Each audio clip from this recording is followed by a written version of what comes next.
Hello everyone and welcome to The Curse of Strahd, a customized 5th edition campaign played on Roll20. Now, one may question why I do anything in my host role duties other than telling you what you're watching, but I have to address my disappointing performance as of late. First we had the break screens, which were functional for live, but now our format does demand transition. Last game I promised one, and I didn't deliver. I just didn't have enough footage between to make a crossfade. I'm very sorry, and because of that, I have elected to commit honorable Sudoku.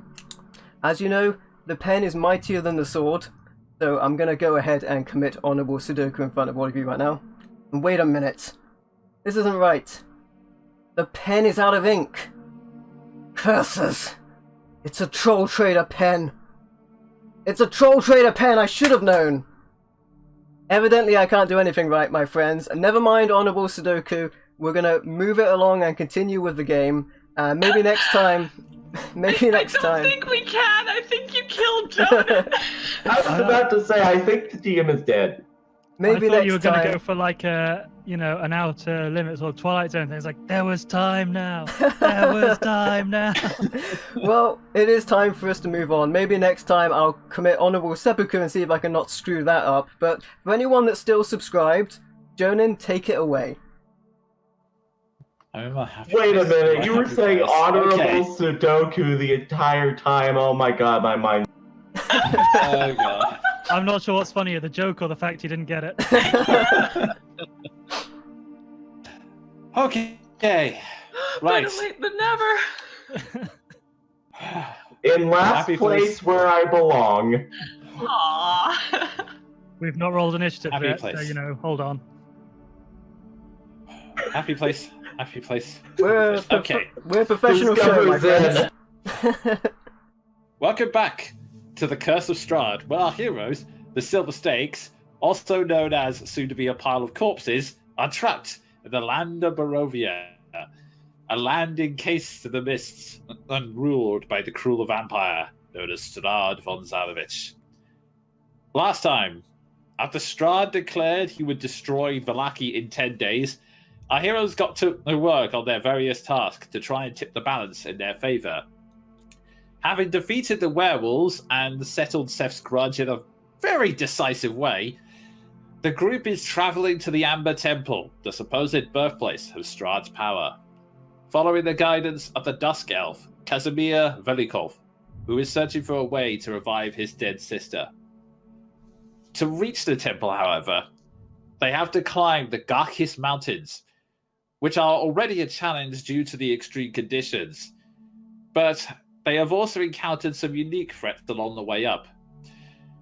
First, you encountered the Revenant Knight Vladimir once more, who seems to have switched targets of his vengeance to your group, or at least Jean specifically. Secondly, you encountered some of the mountain tribesmen, and just as you were about to talk them down, you were set upon by a giant rock bird that tried to snack on you all. Somehow, you managed to fight the bird off, but it took a lot out of you, Ward especially, and Casimir warns that it will only get more dangerous from here. You have 8 days remaining, and a long trek ahead of you. And so, if I can just find the right sound effect, you guys are still walking along the Ogakis Mountains. Thankfully, as we established last time, Seth's ranger abilities mean that the difficult terrain doesn't hold you up, because you've taken the time to acclimatize yourselves. And one last thing before we move ahead, you guys said that you wanted to try and get some stuff off the rockbirds. Yeah, I was about to say, question DM, can we take a claw? Or is it the size of a horse's head? Yeah, I mean... It is pretty large. Would Seth be the right person to attempt this, because he knows he's the ranger, right? Sure, to be able to get something from it, maybe. Okay, I will say I'm trying to think of what you would be able to do on a bird this size. Generally, I'll I make dex checks to get loot off of animals, but it's up to you. Survival, maybe? Yeah. Yeah, like, I will go with survival on this one, as you're trying to glean parts off of it. I'll assist you then. Wait, isn't your survival higher than mine? I don't fucking know. I got a 7. What you got? 6. All right. I'm still gonna assist you because Right I on. feel like that right now. Then. Keldrin's just gonna be like, "You're doing it wrong. No, don't. Not like that. Not like that. Not like that." You were only Okay. supposed to take the bloody claw off. Okay. Between the two of you, you managed to succeed in removing one of its talons, but it's pretty hefty. Oh wait, like Ward can just about sling it over his shoulder, but it is a pretty hefty thing. We we could take a feather and use it as a korok leaf. Do you want to make another survival check to get a feather? I mean, Keldrin definitely wants to have a feather, if just for keepsakes. Maybe not Alrighty like then. one of the long wing feathers, but Make me another survival check in that case. gotcha. I'll take this one, Seth. So what are you gonna do Yeah, with an 18-foot long feather? I don't fucking know. Let's see if we can get one first. Peacocking. Wow. You try. My warm-up roll is indicative of how the session is going. You try to get one, but it's a big bird, and your initial attempts to try and pull one out, initially, you start to find yourself slowly buried amongst all the fluffy feathers, and they all manage to clump together and make it really difficult to pull out. So you can try one more time, but you figure that it's not going to be an easy job. Ward, could you just like pull? Where are you? Oh. I Lifts up a stick a feather. hand. I move like through underbrush. I'm here. Ward sort of grabs Keldrin by the hand and like flings her out. You land on feathers. You're fine. Yeah. It's not Team Rocket blasting off again. You'll be alright. Yeah. Damn it. Some kind of strength check to pull out a feather, but then I'm not very delicate with how I do it. So, yeah. True, and it is a disadvantage because you're still exhausted. Sure. I'll let's do it. counter that by assisting. I have 20 strength. I may be 5'8", but I'm stronky. We just killed this dude, and now we can't even pluck a feather.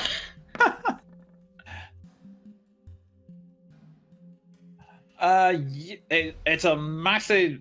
Your exhaustion is slowly starting to get through you. It's like until eventually you fall on your back and a bunch of the feathers fall out. More like these small downy ones that go in between rather than the big wind feathers, but it still looks pretty impressive. I mean, it's still about the size of a forearm, so. Oh! I'll pack one of the floofy feathers and attach it to my backpack. Okay. And for what I will say for reference, like the big claw, you carrying it, it's like it's almost like you're carrying a full-size crash test dummy with you. It's like it's draping all across the back of you. Giant boomerang! Go ahead and make me a no, I'm joking.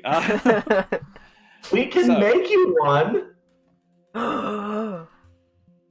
But is he proficient in it? That's the question. No. I'd also like to grab one of those little downy feathers if they're just on the floor now. Yeah, I'll say right now, Ward Strength managed to pull out a couple of them, so yeah, you can get one as well. Sweet.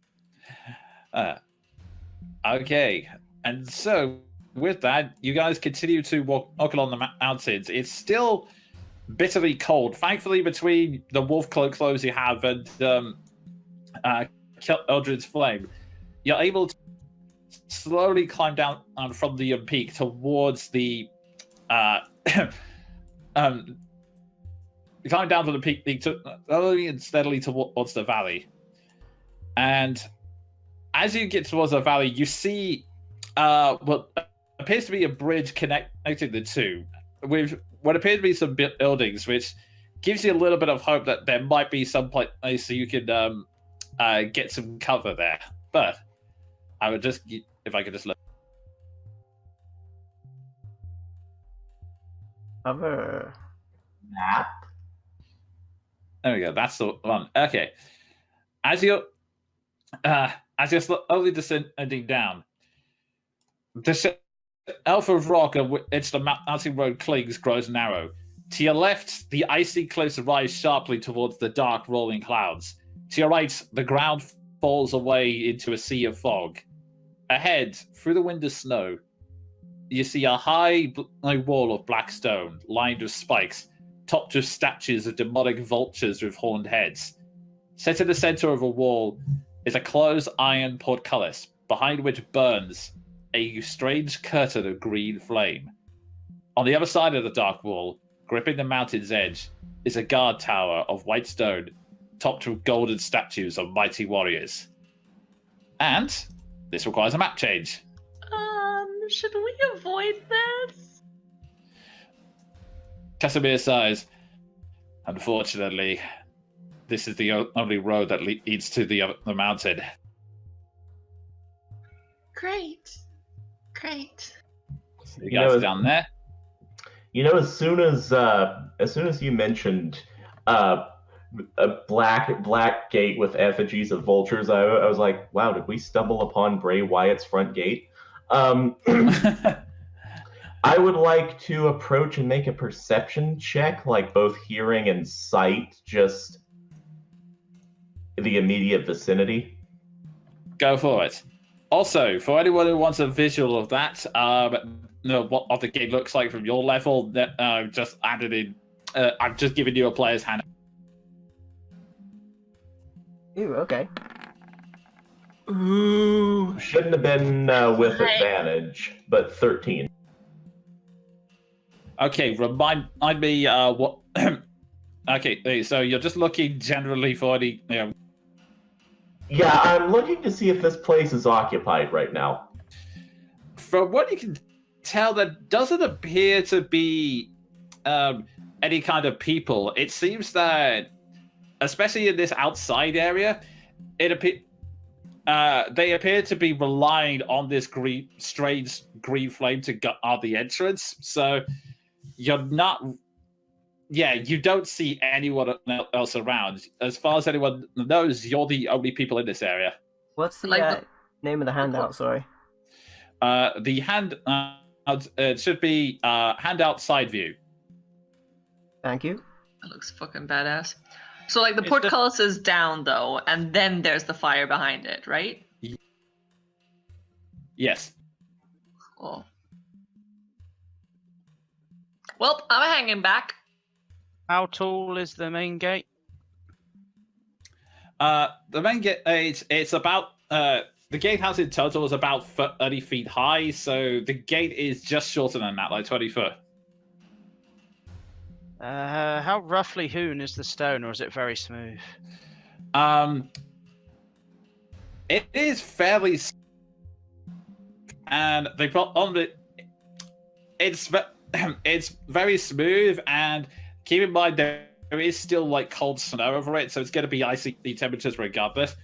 The cliff face, by comparison, is a bit rough, but in terms of the actual walls, yeah, they're still pretty smooth.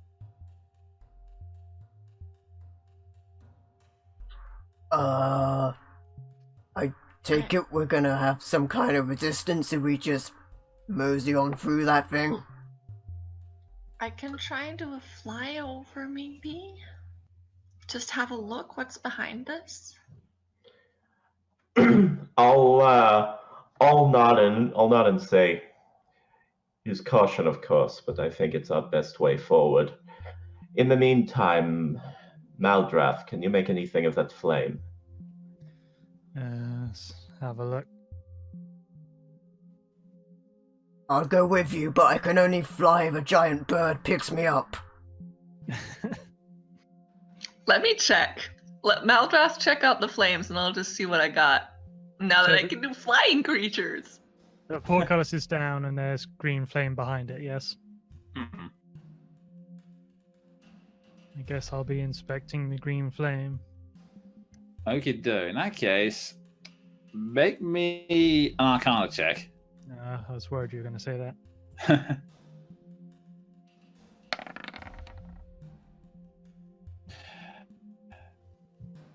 You can tell it's not natural, but apart from that, you can't really guess much other than what it is. It appears to be green fire. Would probably hurt if we walked through it. Would I be able to use my religion to tell if it's some sort of demonic or devil source? I mean, it's green, so I'm pretty sure it's, something of that way. Make me a religion check. Don't let me down. Yeah, it wasn't terrible. It doesn't appear any more demonic than any regular source of magic. It appears to be it's acting more as like a barrier. So if anyone had the ability, they could potentially dispel it. It appears to be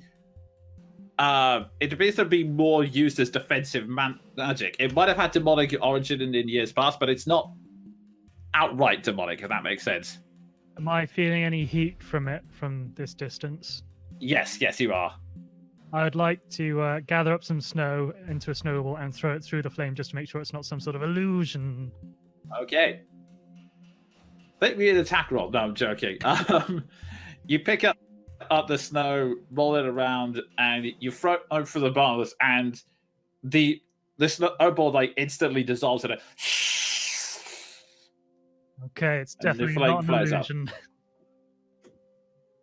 That's definitely going to hurt going through. However, if we could nick some of that, it would keep us warm.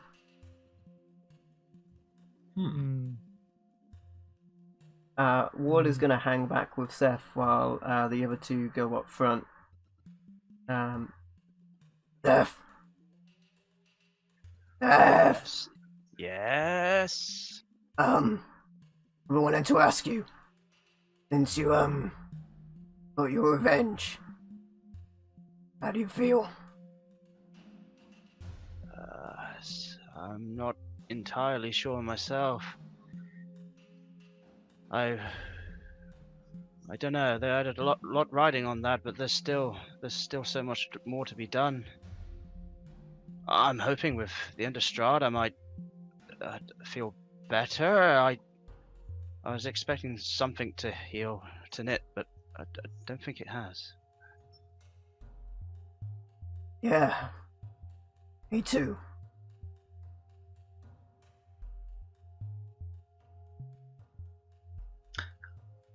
Okay, so Keldrin's gonna be like, so I could turn into a big bird and take along someone and be less stealthy, or I could turn into something that's, native here. Not as big a bird as the one that we just, not that big, but I could probably carry one person, I think.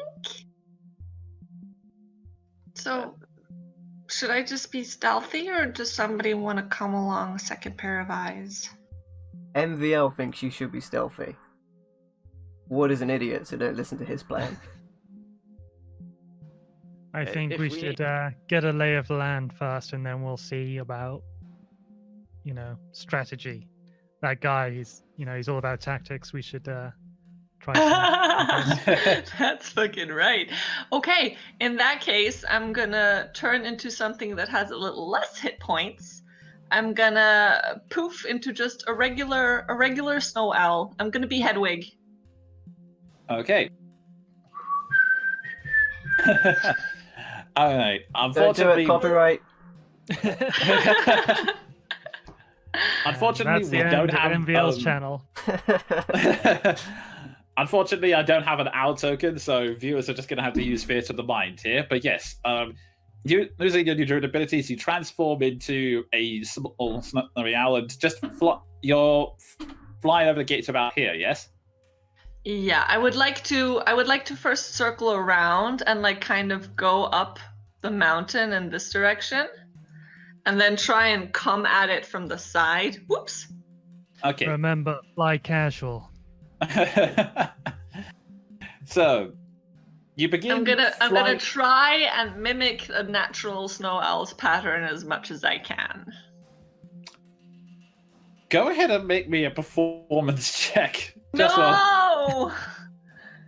Fuck! Why did I say anything ever? -2. Oh. Nope. Nah. You. Hey, you- look! It's the first time I'm flying. Okay? Yeah. Like properly. All You're- right. Thanks. You're trying to calm your nerves but still maintain as much knowledge about owls as you can. Just trying to fly casual. It's really high. Keep flapping. Keep flapping. And yeah, you're flapping that the snow's falling up, but the cliff actually goes up surprisingly high. You can barely see through the peak at this stage. So with that, you decide to come flying back down. At which point you notice something strange. You get about as far as here. As soon as you're towards the other side, you notice a movement out of the corner of your eye. As the statues suddenly move. The gargoyles on the top unfurl, look towards you, and let out a... Flap, Roll for flap. this! I'm just a bird. I'm just okay. Good God, good God. Oh, my first good roll! Oh man. Oh fuck me! Well, we tried tactics. Hmm. Tried. I knew there was a reason why we didn't use them. Yeah. And just trying to find where the heck is... Oh, everyone's initiative rolls just came through for me. Nick, you poor person. I had a server warning for just a second, but I think it's fine. Okay, so... Just trying to find everything. Hey.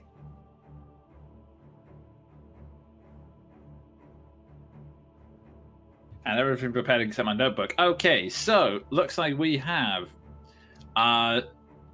Jean Den. Why didn't I go giant owl? We tried to tactics. We should not have. I have followed by- 1 hit point. followed by them, then looks like followed by them, followed by Seth, followed by Ward, and then Cal.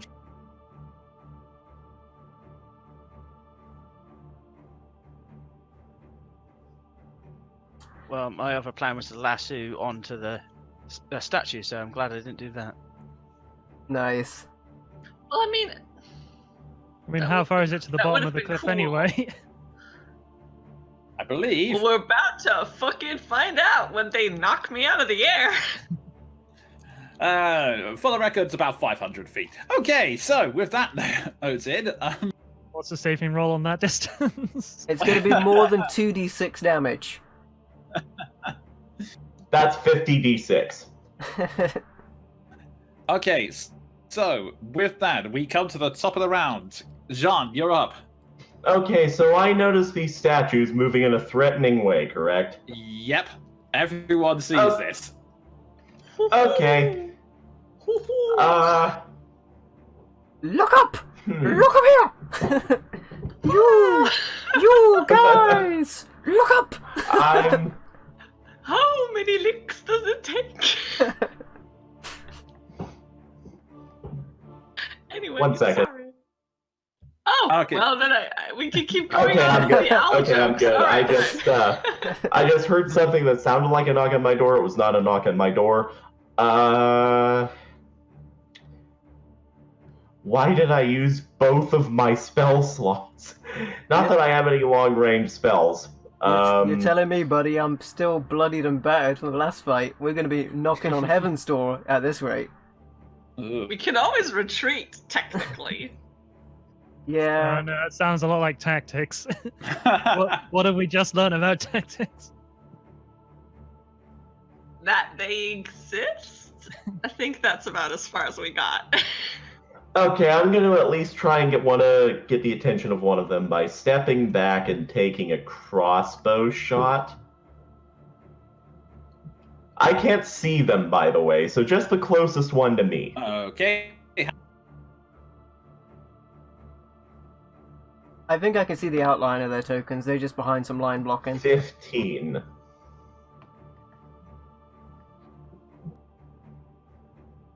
Okay, that should be, and that just hit. It's a bit difficult seeing through the snow and the blizzard, but you managed to fire and you land 8 points of piercing damage as it making a sizable chip in the stone. It's still difficult to determine what condition they're in through all the conditions, but you have. Okay, yeah, basically I'm just like, over here with a crossbow shot, and I would like to use my other attack to reload. Go for it. And that's me. Okay, so with that, Maldraff, you're up. Oh boy.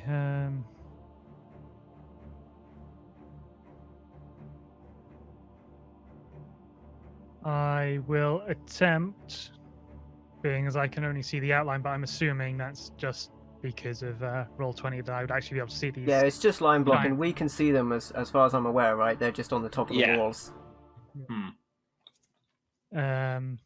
I shall then try a Ray of Sickness on this. Okay. So, remind me, what throw did I have to make of that? That's a good question. My question Makes is, a Constitution saving throw. how does the spell work? Can a gargoyle get sick? I don't know. I guess we'll find out. Does it throw up gravel? Maybe. Okay, so you have to make a range attack towards it. What would that be for me? Oh no, it's poison damage. Yeah. Well, That's maybe it. that was a bad idea. Oh well. It's very snowy. We just saw movement. Yeah, we'll just put it down to like a reflex thing. Mm-hmm. Oh my god. That just hits, so it has to. Wait, plus 11? Yeah, I think it. What's your wisdom modifier? It should be the same as your spirit weapon. Yeah, So it would it's be plus plus 7 in that case. Plus 7 then, yeah. Okay. Okay, Yeah. in that case, unfortunately, it just misses him. Oh well. You fire the beam, it just it just ducks out of the way, and you can see it shoot it off into the snowy mist. Anything else you want to do on your turn? Or? I think that's me. I'll have a better plan next turn. All right, and with that, it comes round to them, and this one is gonna fly down towards you, Jean, seeing as you took the pot shot at it. I'm okay with this. And it is going to make one an attack of its talons. 24. Oh my god, I will never have that much AC in my entire life. So it comes in, and you try to brace yourself during the miss, but it comes in, slams on top of you, and you take 17 points of slashing damage. And it is then going to follow up with a beak attack. Thankfully, no. Yeah, and in fact, I'll say that you'll read for that, and as it comes in, you just slam the pommel of your sword straight into its face and give it 1 point of bludgeoning damage. So just go, and completely disrupts its attack. I'll take it. It's like whenever you bite down on an olive and there's a pit that you weren't expecting. And kind of like that, yeah. Meanwhile, the second one is gonna go with for the owl that set it off in the first place. Sorry, Kendra. My AC is 11. Okay. What's your HP? 1! Oh God! So, it hits, managing to make a bag, and so Why you take was 8 I points so of slashing close damage. to them? Ah! You take 8 points of slashing damage, and you do you still maintain the full? Oh no, you wouldn't because Absolutely not. So, unfortunately, let me just double check something. Okay, so, you fall down a cliff. Thankfully, you're not too high, but let's see, don't even that high. I want to say, as you fall, I want to say 40 feet. Oh. At least that's not 40d6. No, that's not meant to be the. Sorry, ignore that. Oh. No, you rolled 6. It's only 6. Oh. You take 18 points of bludgeoning damage as you fall, as you take it out of your owl form and fall straight to the ground. And whilst you're down there, Mel, let's see, is it? Wait, I'm in the inside of the courtyard, right next to one of these dudes now. Is that how? Yeah, he's still high up at the moment. Okay, he's you still are now on the ground. wall. Gotcha. Yes, he's still on the wall flying up. You've landed on the ground on the other side of the gate. We see her. We see that happen, right? But we don't know where she lands. We can't see past. Yes. Oh, okay. You know that these elves and possibly on the other side of the gate, but you don't know specifically. You hear a "Hoo! Ah! I'm okay! Ow!" I'm so glad our magic users took no damage from that rock because they were stood back. And let's see. It is then gonna make one beak attack against you as it dives down towards you, and unfortunately, that's a hit. You take 14 points of piercing damage as it as it follows up and dives a beak straight into your back. Again! Ouch! Okay. Man, still Jolene's okay. following through with the promise that we're going to be a group of corpses. Unintentional, but yes. Anyway, the last thing on that turn is Casa sub, and he's gonna try.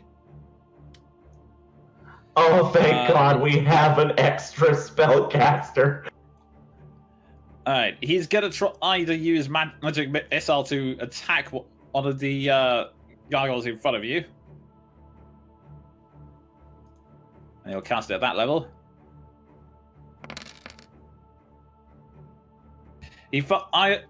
There's a swarm of magic missiles. Most of it seems to be kind of firing blind, but a lot of them do strike like the strike the strange gargoyle in front of you. It takes boom, boom, boom, boom, and some fly straight overhead, and it takes 11 points of force.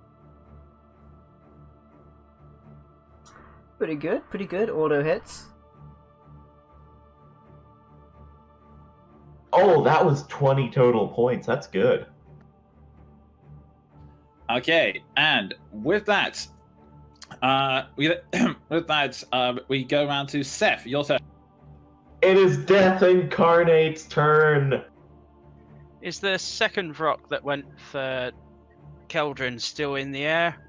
Unfortunately, no. It's now landed next to Keldrin on the other side of the wall, so you cannot see that one. Then I'm going to have to Hunter's Mark the one I can see and go for a shot on it. Right.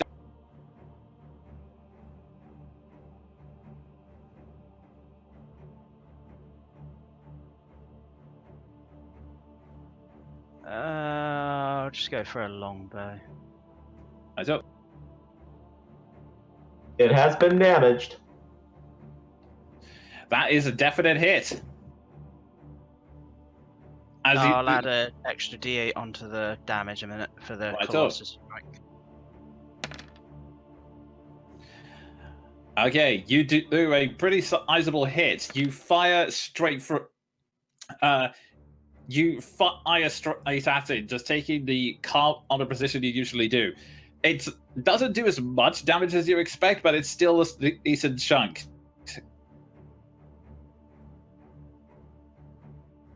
And I'll double down and go for a sharpshooter.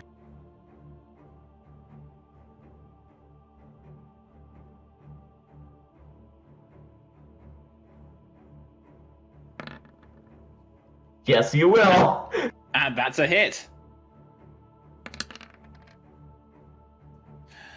Only. Okay, so yeah, you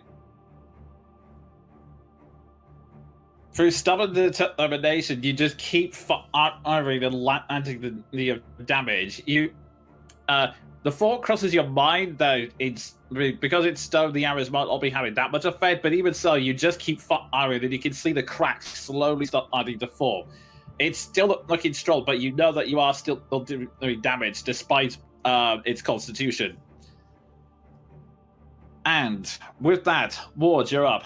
Alright, Ward was looking at the one in the sky and had his hand on his giant boomerang, but then, thankfully, that doesn't happen because that wouldn't work.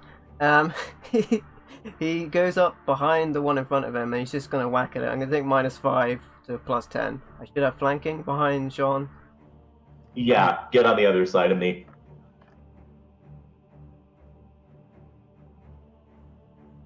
And if you do your great sword, that's magical damage, so you should just pierce right through it. Yeah, 23 That's a on the hit. first one.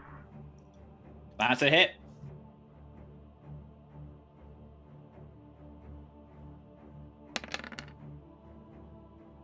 Your battle instincts kick in, you charge it in, and as you land the strike, the sword's runes glow, and you take a massive chunk, like leaving a massive crackle on its back, and it howls with pain as it takes It'll be 25. I'll take the 3 instead of the 2. Okay, 75 points. Wow. Then I'll whack at it again. Go for it. That also hits.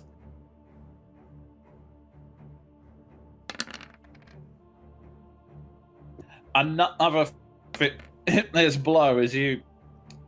Another fitness blow as you 24. do it again. It is. You essentially leave a gigantic X in its back, a scar on either side of the wing. Cross slash.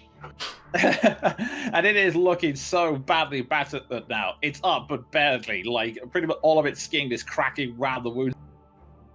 So it's I got this. It's as bad off as I am. Excellent. Okay. I'm done.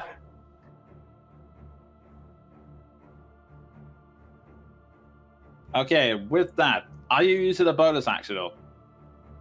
No, I have no bonus actions to use. Okay, in that case, Keldrin, you're up. Oh, Well, very dear.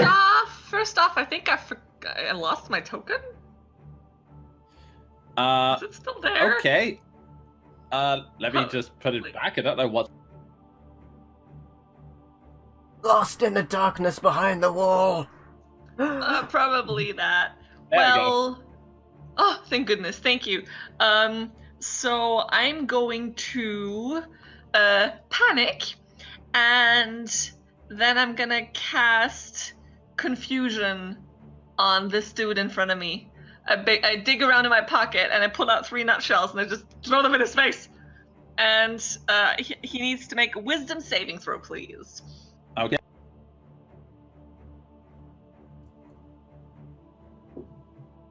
The whammies. That succeeds. Yeah, you throw nuts at its face. It looks confused for about a second, then It just worked. glares menacingly at you. Oh shit, it didn't work. All right. I'm gonna. What am I gonna do? I'm gonna turn into. Cause why the fuck not? I'm gonna turn into a giant vulture, cause it needs some hit points. Okay. That's think my Glazer, bonus you, action. yeah. I think Glazer, you, in panic, you transform into the giant vulture. You're, at the very least, you're a similar size to it, and you have wings, and hey, it's a batch of hit points. You're pretty much, it's the only thing you can think of as a transforming. I also have some extra movement now. I would like to take off and try and go over the wall and rejoin my friends. Okay, Not be alone.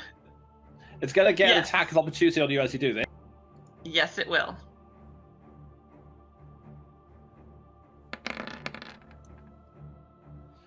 Unfortunately, that yeah. hit. Okay, that's fine.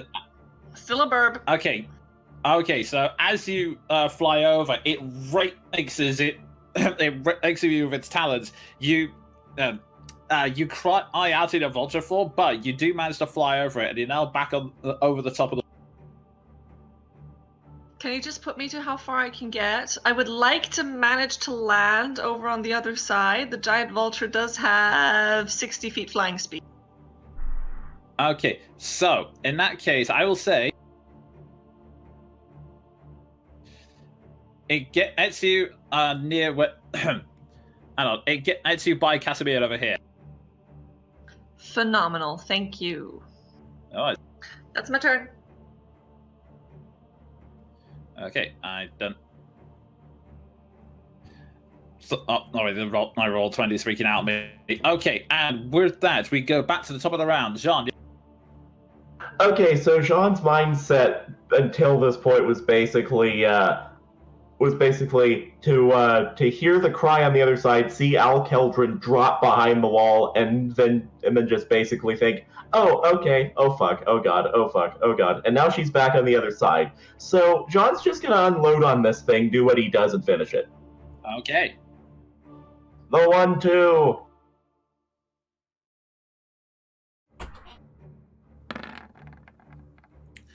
Both of those strikes hit. You come in just slashing the deity, determined to put this thing down.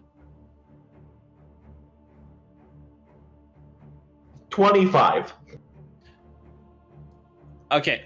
Hey, the damage. Okay, yeah, now I see it. Okay, so you pound away at it. It's still somehow manages to. It's still somehow up, barely, but it is still up.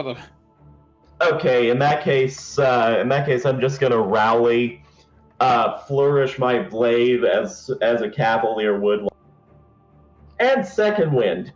Okay. As the adrenaline of battle hits you, you flourish your blade to take a moment to calm and collect yourself, and you feel the vitality of life come back to you. And with that, Maldraff, you're up. I'm not going to be able to gently just move Ward out the way, am I?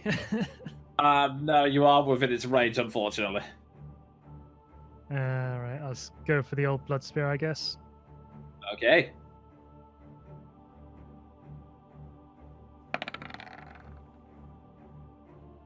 That just misses. You come in with your spear, but it manages to pull itself out of the way just in time.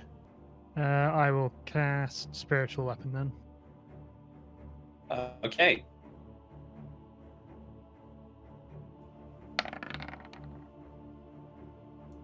Yes. Okay. When Roll20 catches up, you summon your you summon your spectral scythe, and it comes over the top, slamming straight into it, and pit this into the back, really there.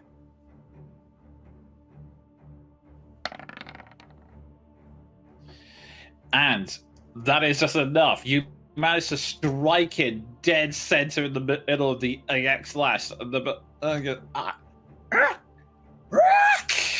and shatters into large chunks of stone in front of you. Spiritual weapon works. It's magic after all. And with that, as the dying cries echo over the wind, and the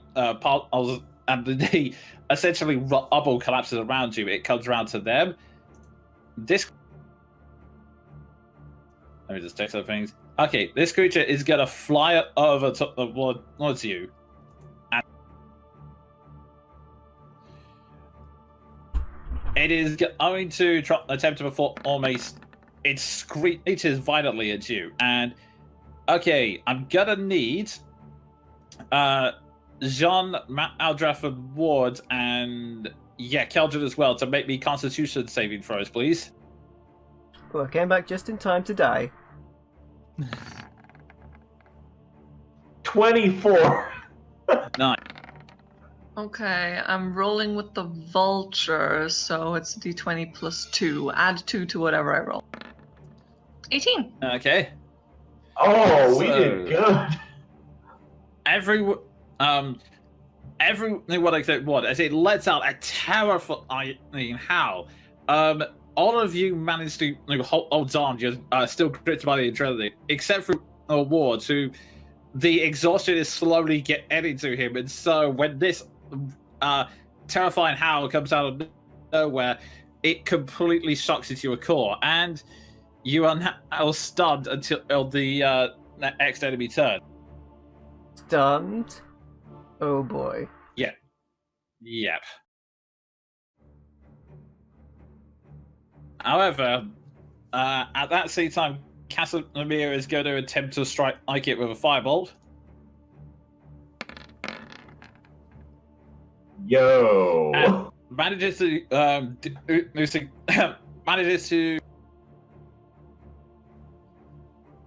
Okay, hey, there we go. He fires the attack on it, and the fire manages to injure the stone, but it's not enough to do any significant damage. So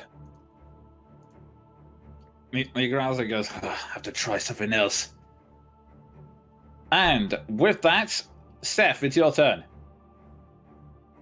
I'm going to use my bonus action to move my hunter's mark onto it, and then try and make some more cracks in it with a sharpshooter. Go for it.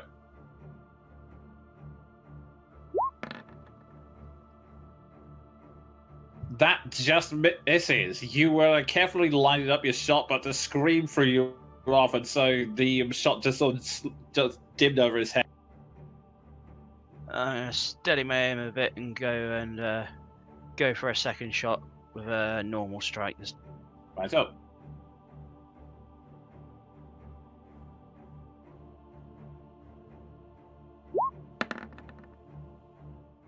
Unfortunately, that's another miss. Now it is now wise to you. It is managed to duck out of the way of the arrows. It flies overhead.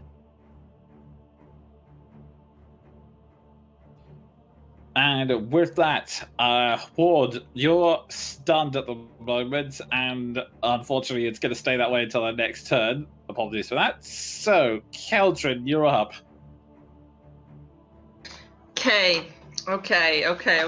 How bad is Ward looking, health-wise? Ward looks beat up. He didn't move for a couple of seconds. Gotcha. Okay, so I'ma do this thing. I'm gonna hang on, show to others. I would like to, in my giant vulture form with my 60-foot movement, I would like to move all the way over here, so I'm not within attack of opportunity range, and get to. Okay, gotcha. Bonus action, shift out of giant eagle, and action cast lesser restoration on him and end the stun. Okay. Just so that when that attack comes around, you're not completely fucked.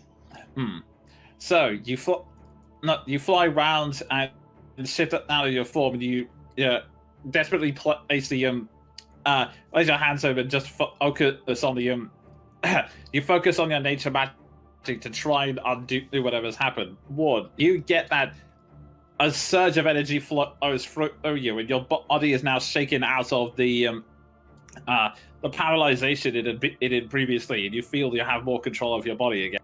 Thank you. Okay, and then I'm gonna take a 5-foot step over here. That's it. And with that, Jean, you're up. Okay, Is this thing on the ground? Yes, it's a ground level. Okay, perfect. That means it's time for me to do what I'm good at doing.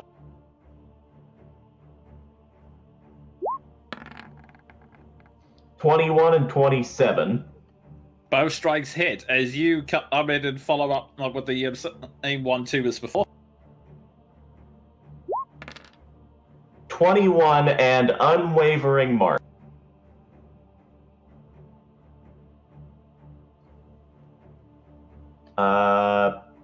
Yes. While this creature is within 5 feet of me, it has disadvantage on any attack roll that isn't against me, and if it deals damage to one of my allies, I can make a special out of action attack against it on my next. Actually, no, as a bonus action on my next turn, and I have advantage on that attack roll. Okay, but that's good. So you follow out the two strikes, making the small cracks on either one of his shoulders, and you get yourself into a combat stance, and you're poised, ready to strike if it tries to break.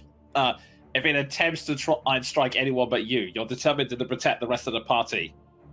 Yeah, they've taken some whams, man. And with that, we come up to Maldrath. Right, I'm going to move myself in for a flank. So that should do it. Yes. A little bit further. Yeah. There you go. Yeah, if you go. There you go. Yeah. Right, let's have another crack at this.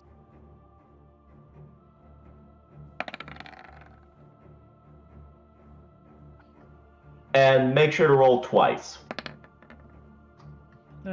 Okay, either way, it hit it. You cut them in whilst it's distracted from John's blows. Lean yourself against the cliff face and thrust with the blood spear. Managing to strike it in the back. Go ahead and roll the damage. Before I come in for impact, though, I'm going to ignite the black flame. I'm going to put some pain on this guy. All right. Oh, hell yes.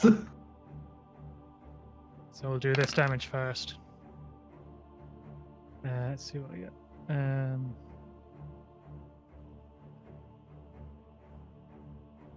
Hold on, I've got to maths a minute and it's been a long day. I love That's that fair. Maldraft's attacks all sound like heavy metal songs.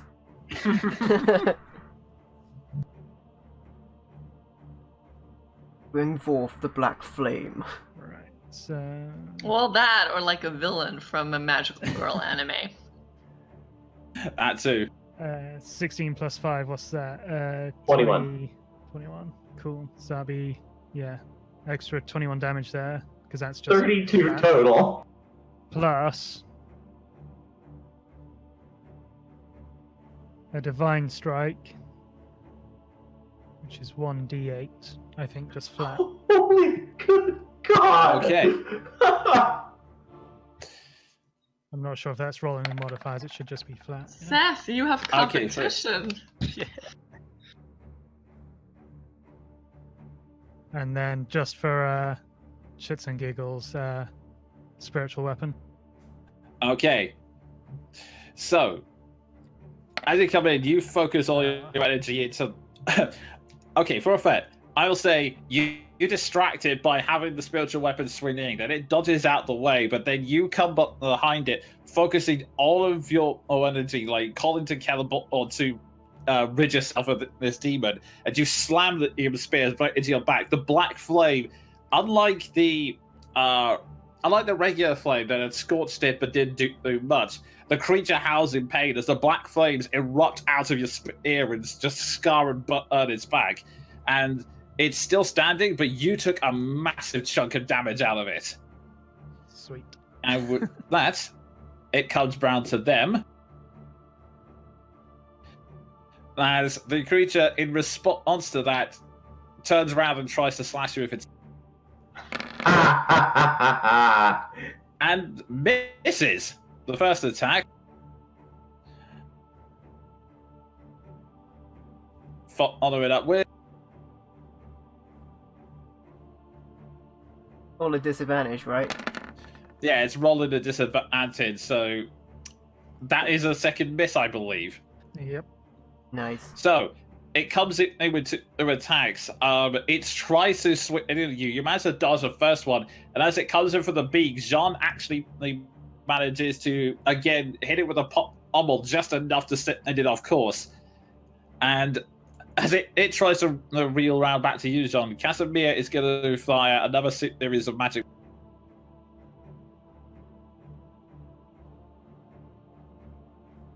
Wreck it shit, Casimir. And manages to manages to hit. It fires less than last time, but they do manage to do a solid hit.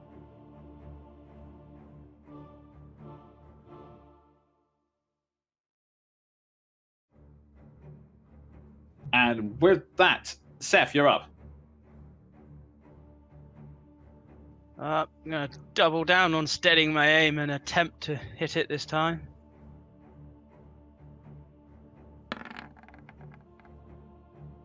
That is a hit. Okay, it's distracted enough that you're able to get a good hit on it this time, and you you slam it straight into one of the cracks Jean made earlier. The crack grows wider above it.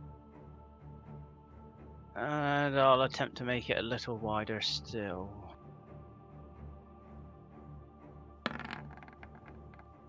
And another hit. God in heaven, Seth. Okay, well, that happened.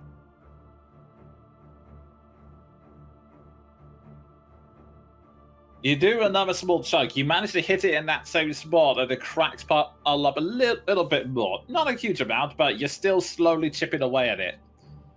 Meanwhile, Ward, you're up. Oh, you doing well, guys. I'm gonna hit it.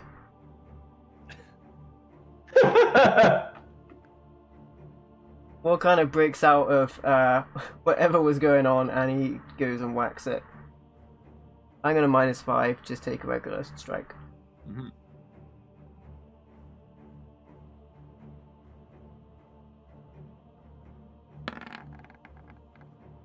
That's a hit. Oh! That's a crit. Yeah, it is, right? No, I Oh, yeah, got ones and because you're twos, I fighting. think, as my fighting style. Unless I'm mistaken. You're a champion, right? Level 3. Yeah, oh, yeah, you're right, crit on 19. That is a crit. Sweet. Holy crap!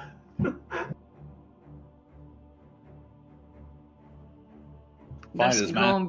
gonna be a lot of dice. I was hoping for this. You come in, or in like anything. Now that you've either revitalized, you fight through the pain of the exhausted and just slam it, and your greatsword straight into its back, splitting it in half, where it collapses onto the ground, and each path falls into a pile of rubble as you just utterly wreck it. Excellent. Sorry for everyone whose webcam has had hotkeys notification put in front of it. But with that, I dropped it like it's hot. Oh my god. Nice. Ward's like a little stunned at himself because he's just been beaten the crap out of. So he's like, "Oh, yeah!" And then he just collapses.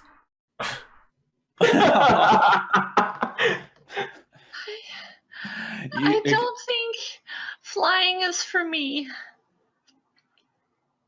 Ouch.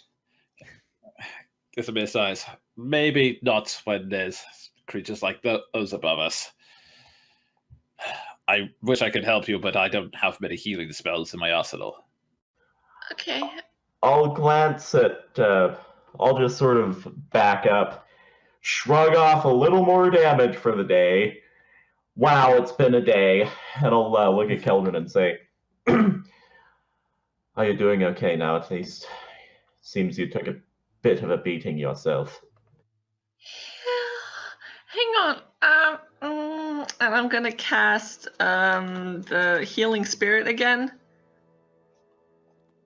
And Go I'm ahead. gonna do it at 3rd level, so it's gonna be 2d6 per round, basically, and I can keep him up for 4. This is a really overpowered spell, you guys. If I was a GM, I'd nerf the shit out of this. I am not, thank goodness. Up to 1 minute. Up to Woo. 1 minute. Nice. So I'm just gonna go and roll a fuck ton of d6s. So Right. this one's for me. That's number. Oh, then this one's again for me. Then this one's for Ward. 9 for you, Ward. Another 10 for you, Ward. Total of 19. Thank you. Who else needs it? I got 6 more rolls of this. I'm barely above half. All right, this one's for you. 10 for you. Who else? I don't think I'm at half yet. We need you To- at more than half.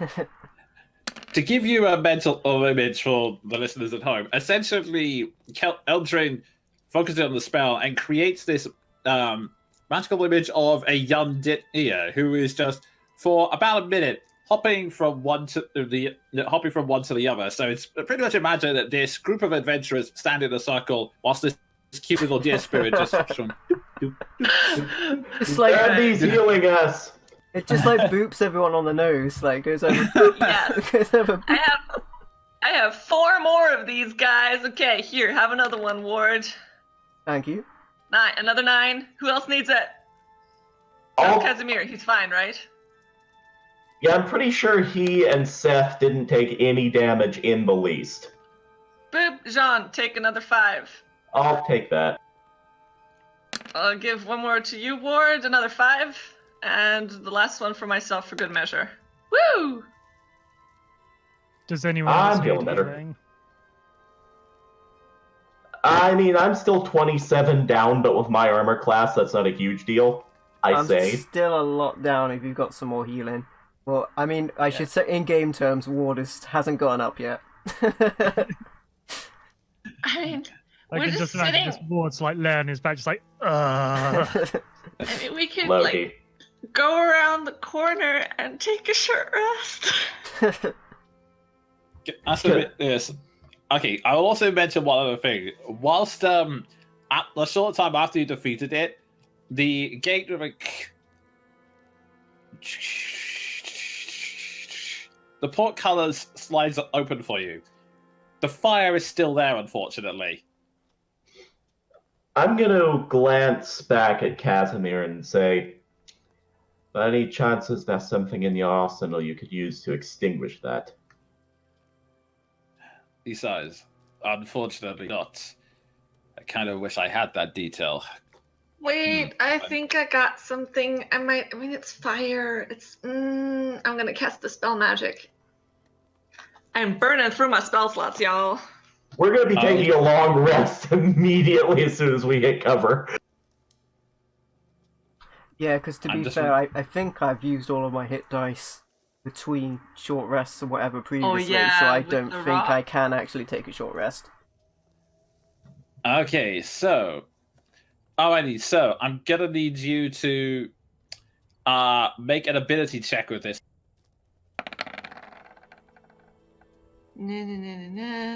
Spell you- of 3rd level or lower on the target ends. Make an ability check using your spellcasting ability. Okay. so 16 Yeah. healing for your Ward. Thank you. You focus your energy on it, and the fire weakens for just a moment as you chance it. It shrinks, and it doesn't quite go out. You try to focus a little bit harder to put it out entirely, but then just as you think you got it, flares up back to full strength again.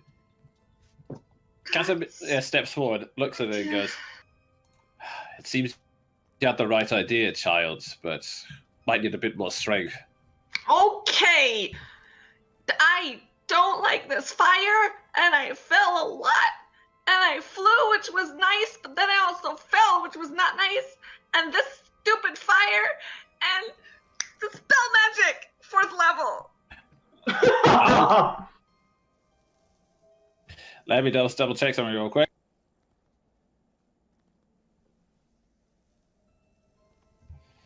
Okay, so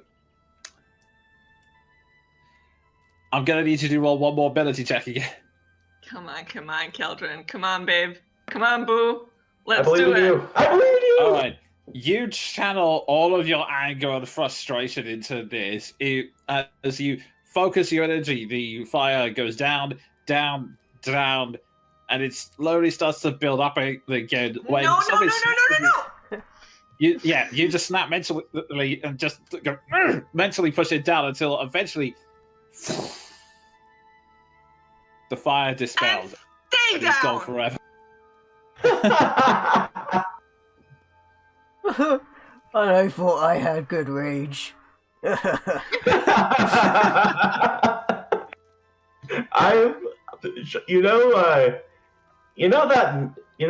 memes going around that are basically just a guy nodding like, that's John in the background. And I throw a snowball at the embers. but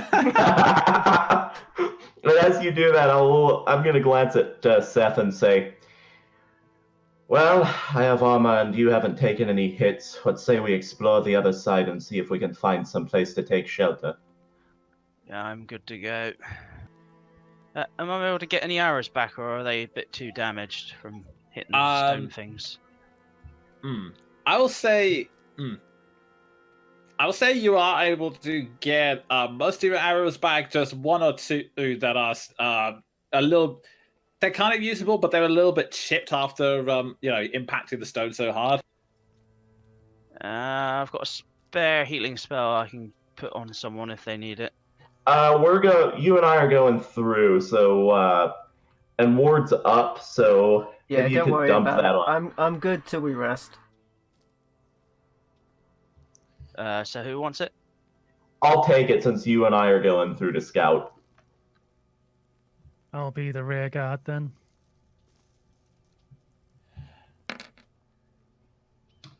Delightful. As you step through, Steph puts a gentle pat on your back and gives you 13? What was that? 13 HP. Okay. Gives you the further 13 hit points.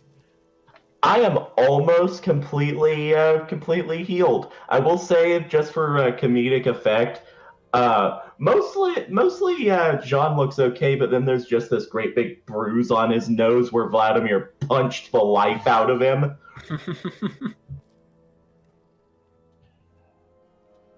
And so, I step through the gate, and you see the tower just ahead of you.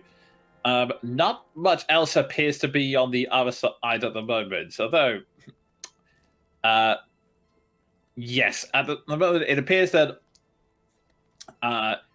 you think you see some footprints on the other side, but they then realize, oh no, wait, no, that's the patch from when Eldrin fell on the ground. Okay. I like to imagine there's a dwarf-shaped snow angel. And I would like to make a perception check just to hear and see if there's anything in the vicinity. Yeah, I'll Okay. join in on that. Okay, go ahead.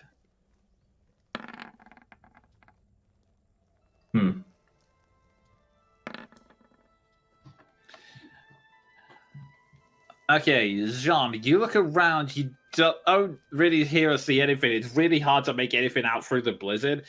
Seth, you've gotten used to the environment. You look around and you see some markings on the cliff above you, but you quickly realize that it's more akin to wildlife in the surrounding area. Like, you feel that some beasts occasionally come out here climbing up and down the side of the cliff, but it doesn't look like any signs of sentient life has been hit there recently. Like, there's no humanoid activity from the looks of it. I suppose we got to the door to the building on our right there and see if we can hear anything coming from inside? Good shout. Okay, you it appears to be. Oh no, wait, that's the wrong.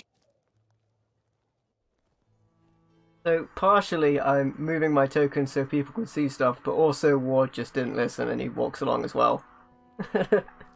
Okay, fair enough. Look, you see that? You see there is a huge you see that the huge wooden door with iron-bound woods, and it you have it a look. It seems to be very sturdy, but when you try and place your hand against it, it doesn't seem to be budging at all. Is there a lock on it or anything? There doesn't appear to be a lock your side. And there's no windows or anything that we can see from where we are. Let's see. Doesn't look like it, no.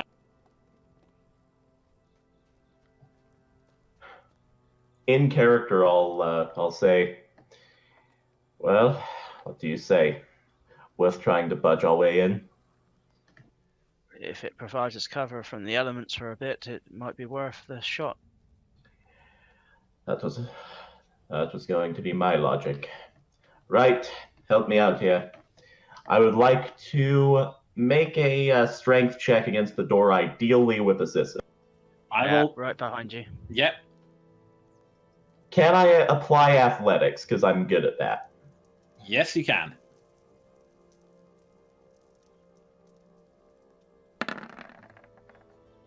$15.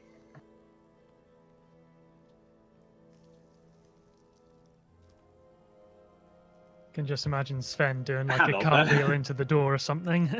You are just you're just kind of the two of you do a coordinated shoulder charge against it. You get the door to you get it to you can shake it, but not enough to.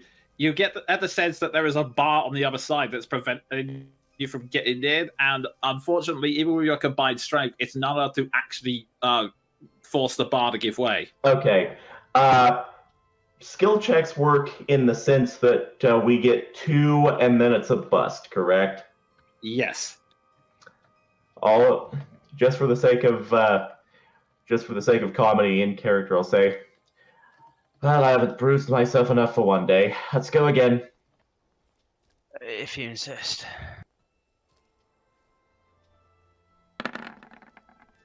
23. This time, you do a couple of odges. It's still not budging, and then you take a step back and goes, "All right, on three, 1, 2, 3," and then just slam it into the door, and you manage to break the bar on the other side, and you just collapse straight into the room in front of you. And I'll just get the description of this place.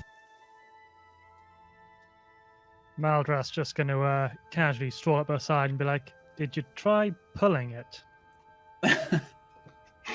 I like to imagine that the rest of the party just did not listen to the plan and followed you anyway. So it's just like right behind you while you did that. Just like watching a turn.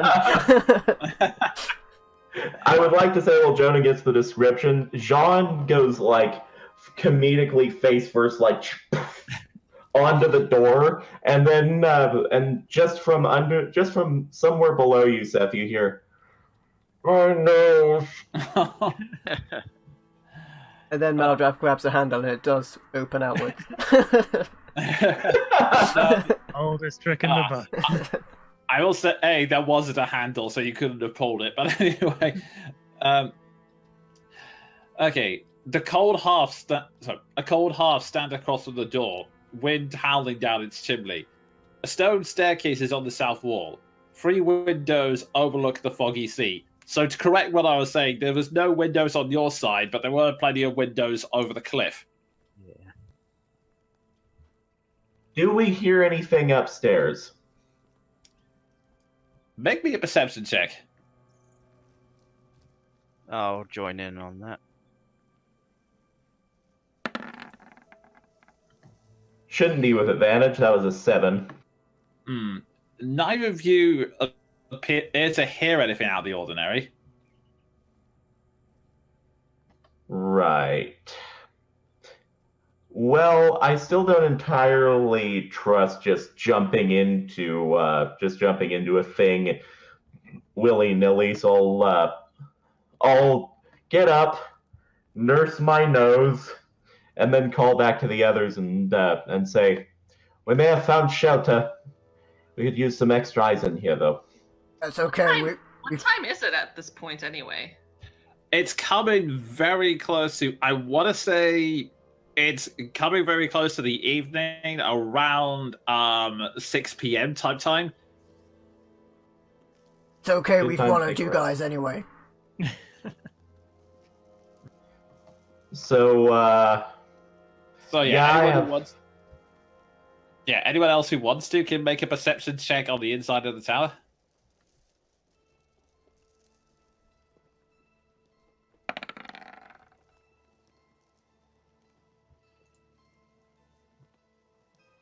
I'll say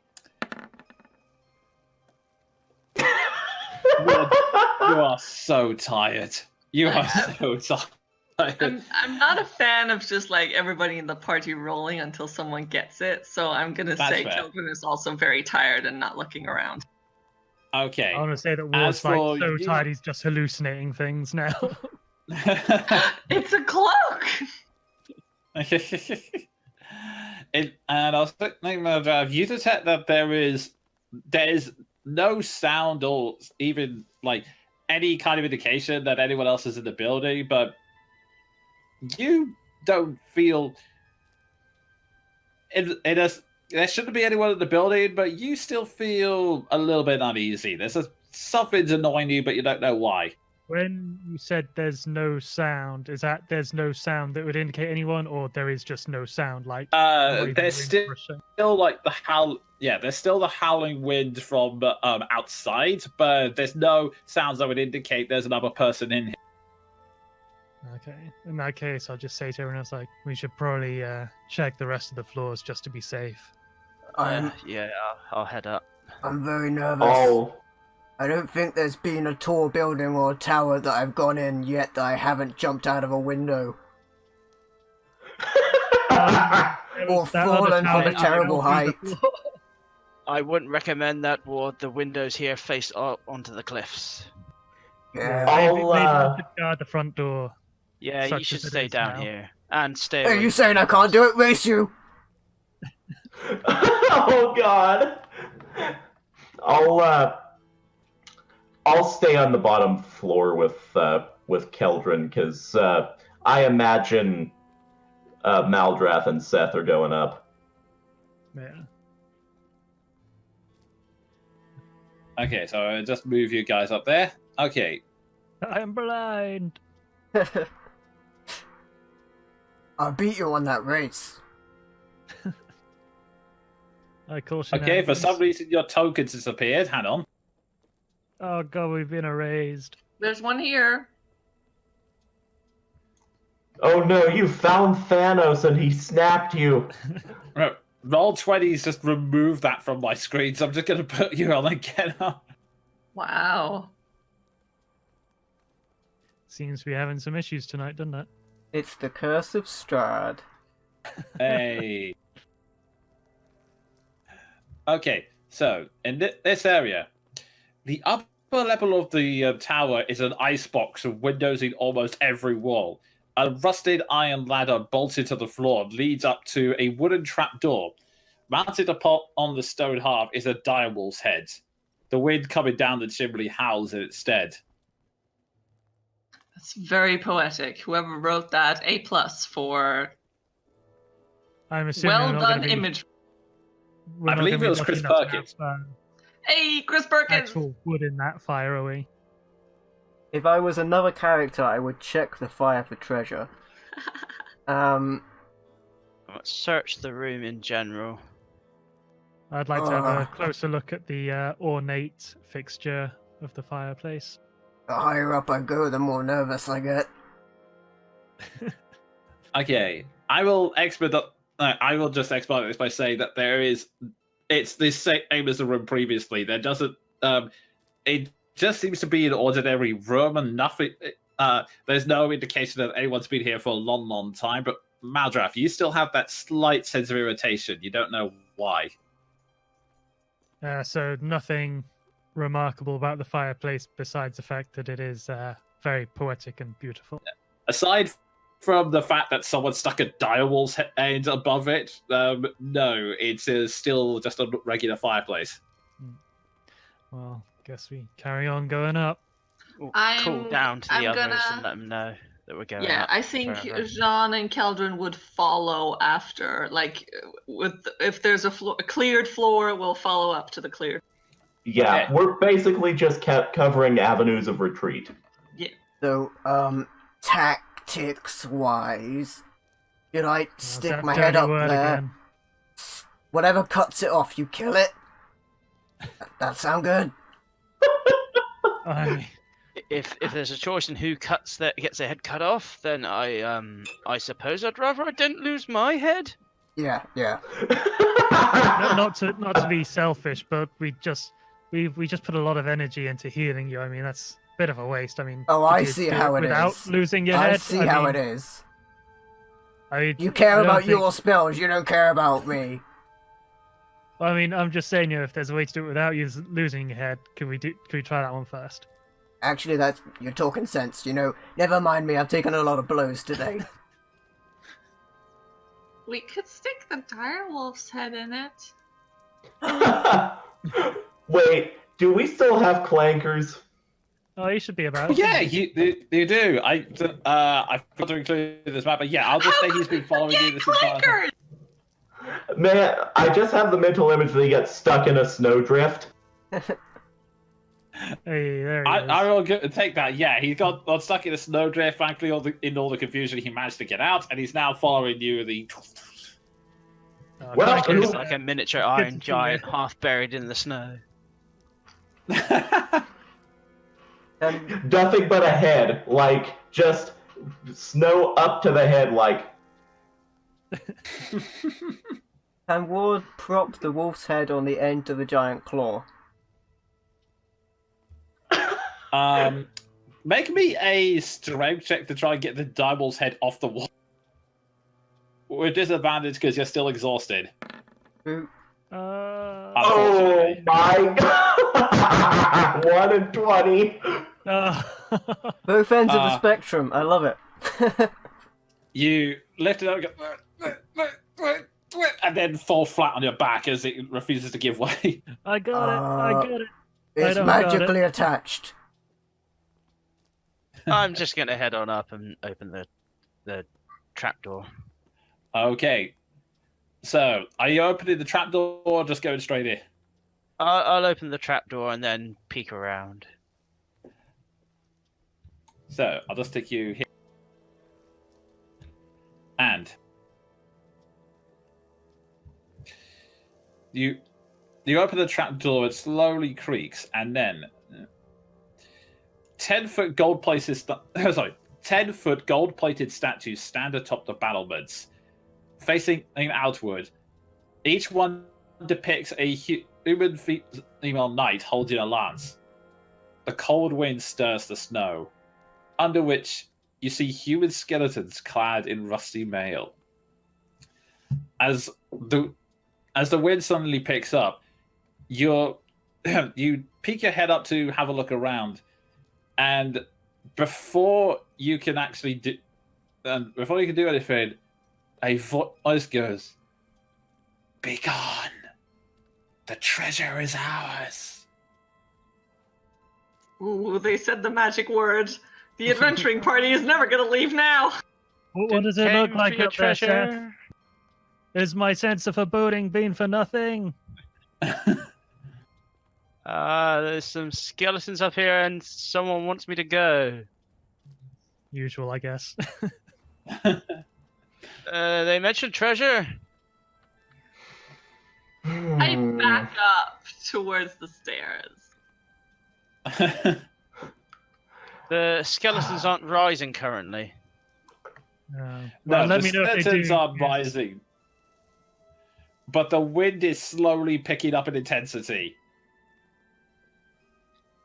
I look down the ladder. Is there anyone following up behind me?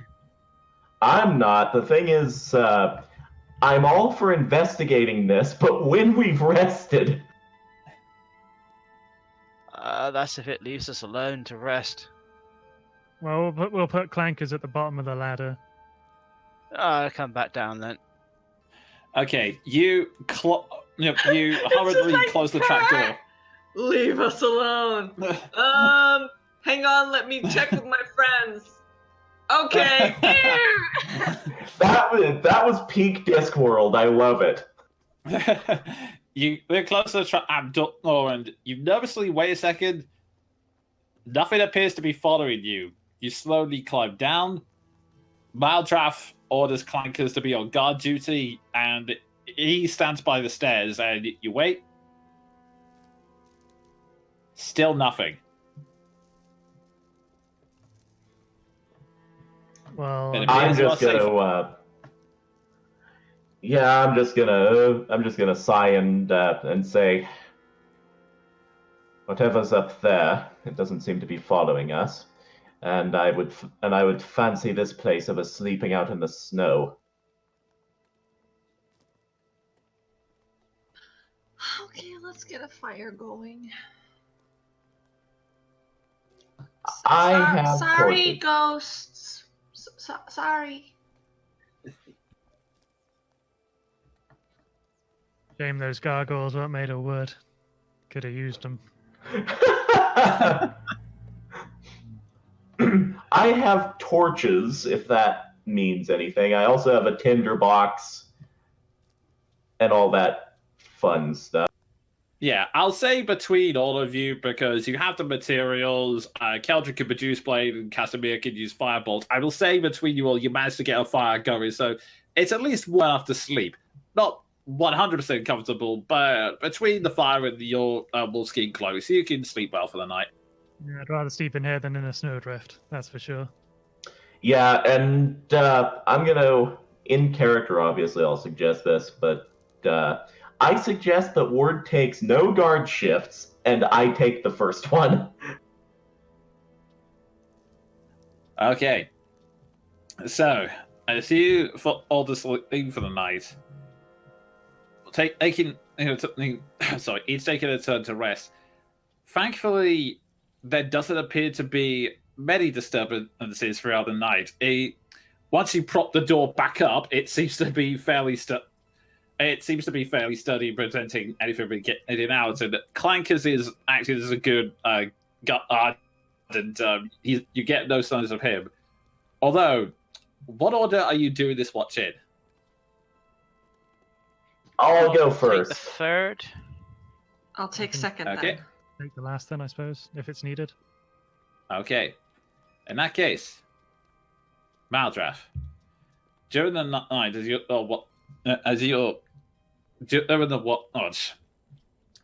you're making guard, and I need you to make me a perception check, please. Oh boy.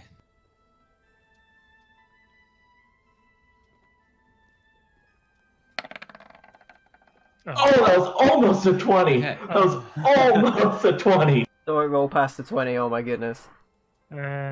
You continue to listen now, so you don't hear anything outside. It's just the continuously howling wind. But you do hear a muttering next to you. You turn towards the sound, and you see Casimir sleeping a short distance away, thrashing around. He's just like, no. I know. I will.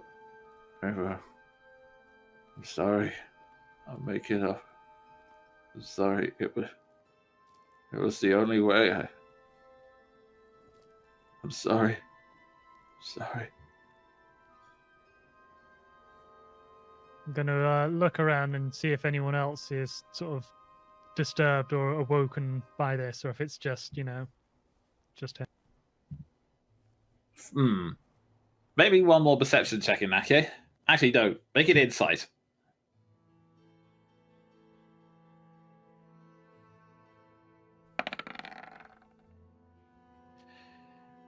everyone else seems to be sleeping fine. It seems that this night it just seems to be him, and he's definitely in the midst of some kind of terrifying nightmare, or maybe a suppressed memory.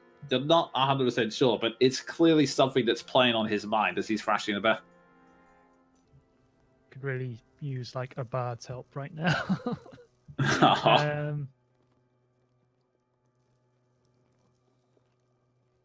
I mean, he still seems to be asleep. He just seems to be having a nightmare throughout it.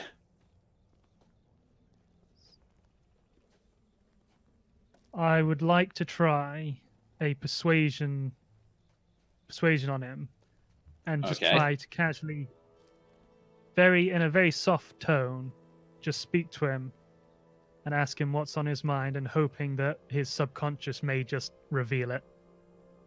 Casting there, level 3. Yep. Go ahead and make me a persuasion roll. I don't know why that rolled twice. Oh my god, your charisma never ceases to blow my mind. You like down very gently. You've experienced this occasionally before when some people are possessed, or when people have entered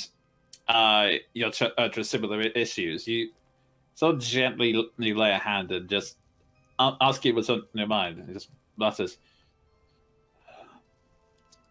Patricia, she keeps talking, telling me what to do. I told her before. I knew I shouldn't have killed her, but I had to. She would join Strahd, and too powerful to face alone. Patricia, I'm sorry. I'm sorry. I will do as you ask.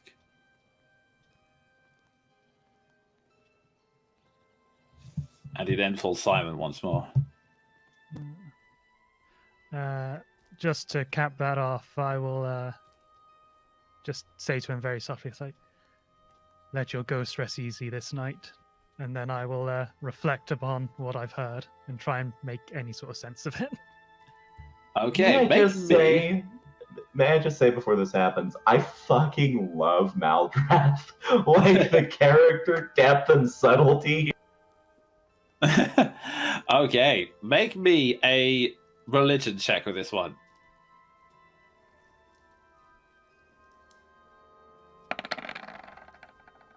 I seem to have turned something on that's rolling twice.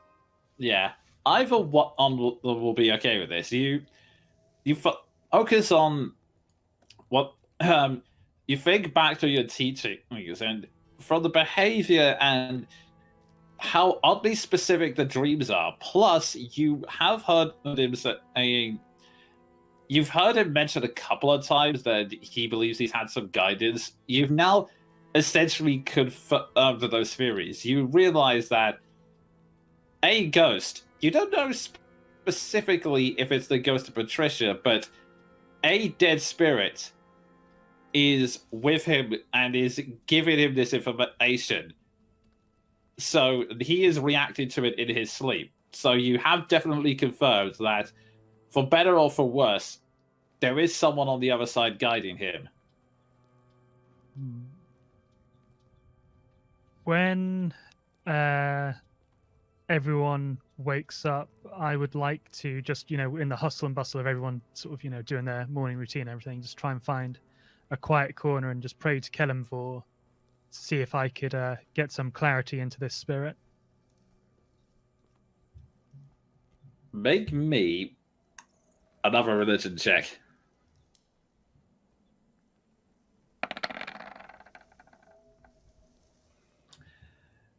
I'll take the first one in this case. You make a moment and make the prayer. And there is a long pause. And you don't know if it's the wind, but you hear some words in your ear. Follow Take care. Am I able to tell whether this is a trustworthy voice? Does it give me any reason to You know, feel a sense. doubt it? You feel a sense of comfort and, for lack of a better term, gravitas to the voice. You're not sure why, but just as you instinctually felt that something was off about the area, you sort of instinctually feel that this voice you can trust. I see. It's good. And as you all slowly wake up one by one, you are all, you're now fully rested again, and you know that the rest of the mountain is ahead of you, but you still have questions in your mind as what other threats are going to come your way, and what are we going to do anything about the ghost of the treasure in the trapdoor above you? After all, 7 days remain. And that's where we're going to take a quick break, folks. Fucks me up every time.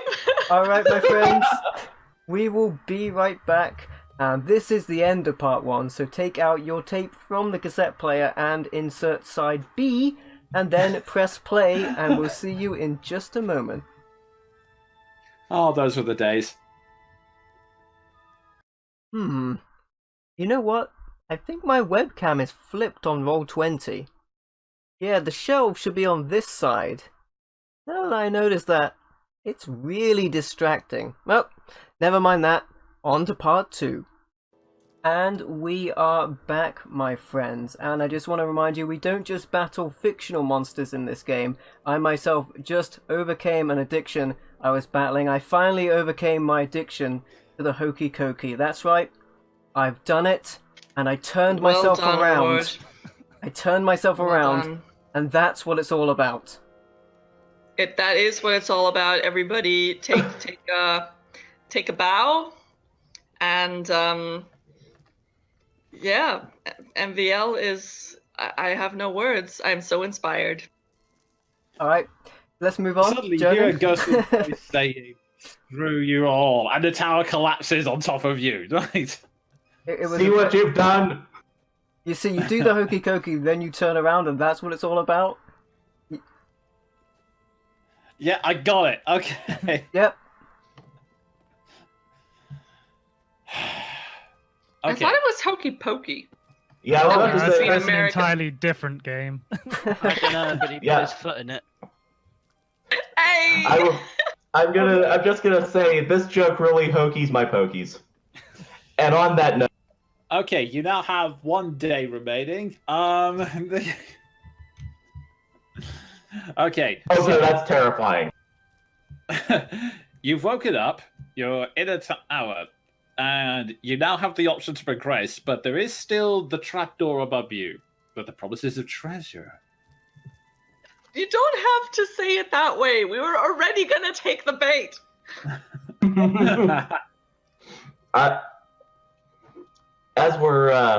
As we're getting ready, I would like to take a moment out of my routine to just do like the oath that you sent me, Jonan, because I know that next level my actual paladin oath is coming up, and I want to reinforce that in character. Okay, go. So I do that in the morning routine, and then once everyone's situated, I'll just look up at the trapdoor, look down, and say, "Well, shall we?" Yeah. So how... I mean, I'm not very into these tactics, but are we just gonna go up there and say, "What treasure?" I mean, that's a bit very direct. I mean, perhaps something a little bit more subtle, a bit more tact. No more ticks, just tact. What treasure, I mean, please?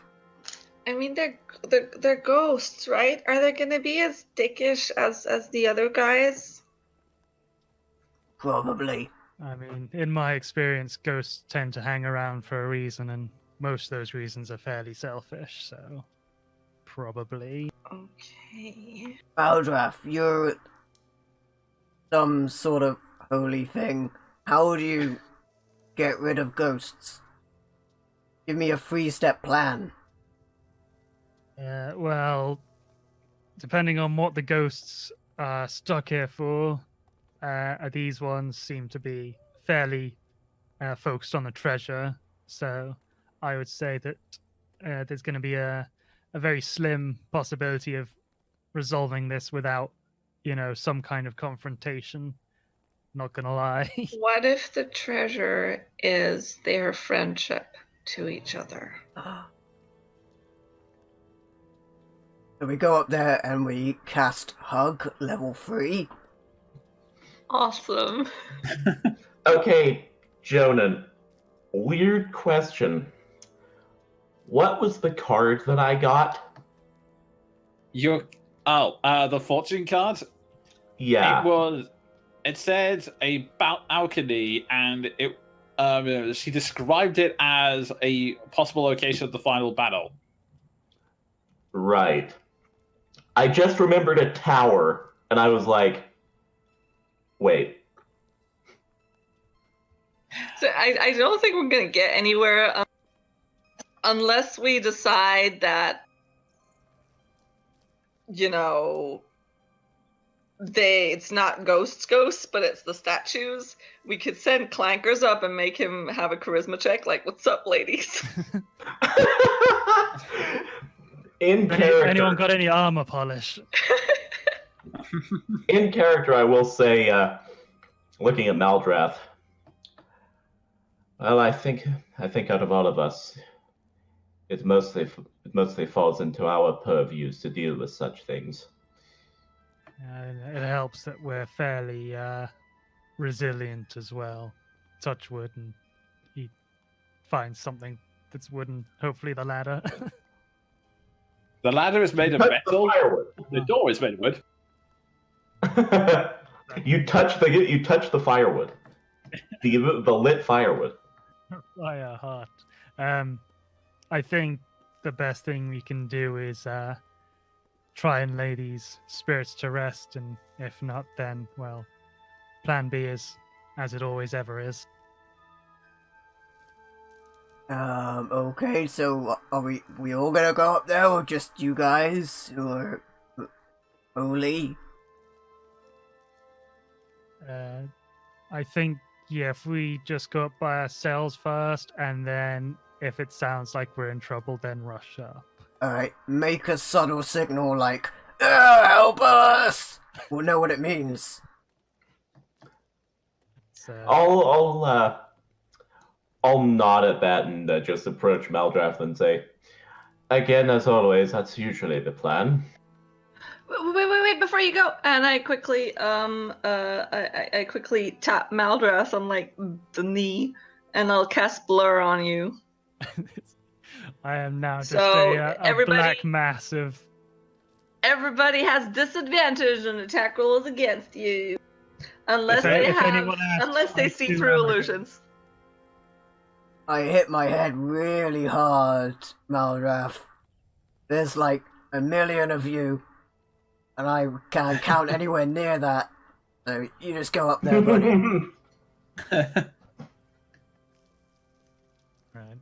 We'll see if the illusion works. I'll try and play myself off as a ghost as well. It might work. Okay, so Maldrath, you're heading up first? If they don't rely on sight, it does nothing. And if they can see through Okay. illusions, it does nothing. Okay, good to know. So, And I'll follow up behind him. Let's hope Okay. they can't see through bluff.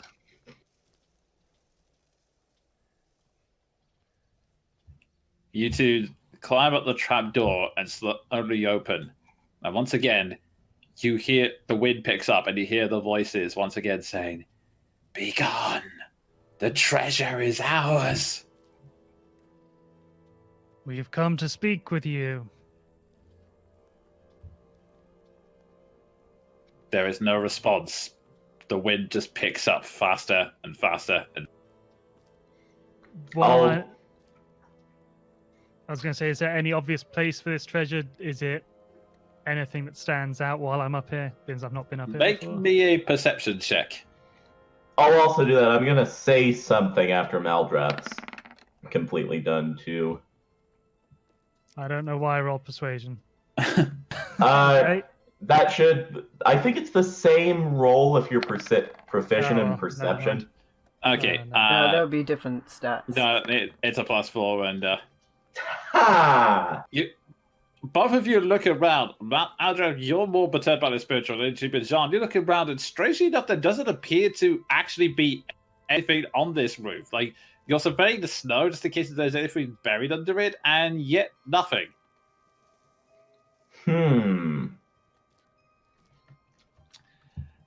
Delusional ghost. Meanwhile, I will. May I get this in first, or would you like to go, Jonan? Sure, go ahead. I'll speak up to the voice and say, "What is it you protect? Are you the ghosts of this place?" The wind picks up, and now you hear an angry. And you watch as one by one these mysterious shadows start appearing beside you. They appear to be the images of very fitting in white women with dark hair, with the snow surrounding them in their corporeal forms. And it's on that note, I would like everyone to roll initiative. Everybody, negotiations failed. We tried.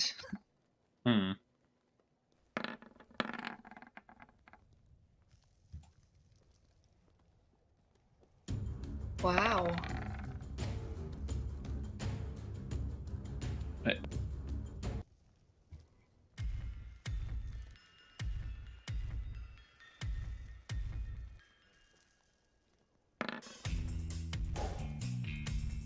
Okay, so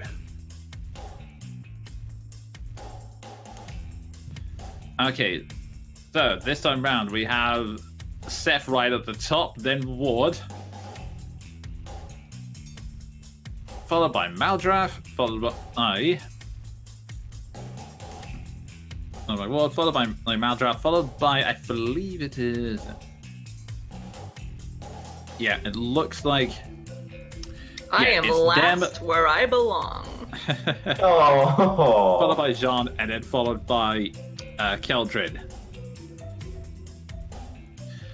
Okay, so with that, we come to the top of the round. Seth, you're up. I will say that because the trapdoor's open, you have heard the shriek. How high up is the ladder? About 10 feet.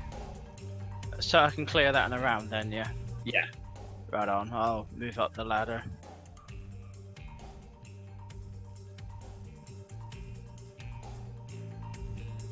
No, wait, did I get that one? Okay, no, sorry, 20 feet, but yeah, you can clear it in a round. So I'll get you up there now.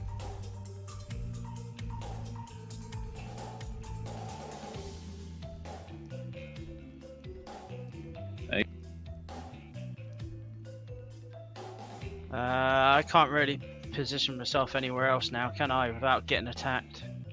Unfortunately not. Just so there's more space, I'll move in between the two on my right here and take attack of opportunity to the one that I move. Okay.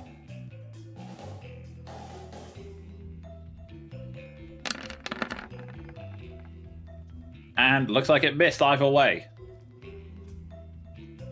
And I'll open up with a... Yeah, I'll go for a hunter's mark on the nearest one on my left there. And Okay. then shoot.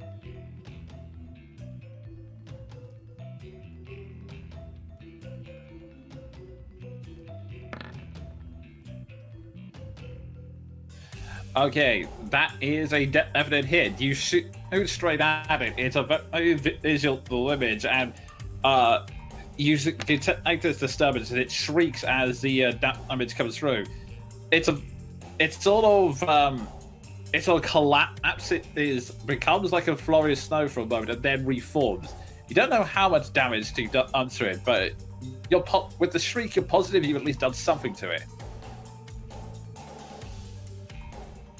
I'll take aim again, and hopefully, I'll go down with the sharpshooter. Okay.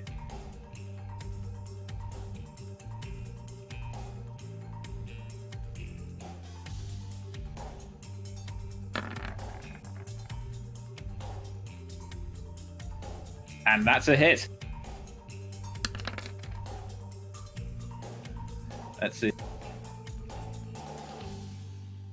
And you fire another shot. You'd already managed to dodge one ghostly hand. You're determined not to let it get anywhere closer, so you take aim and shoot it straight to the head.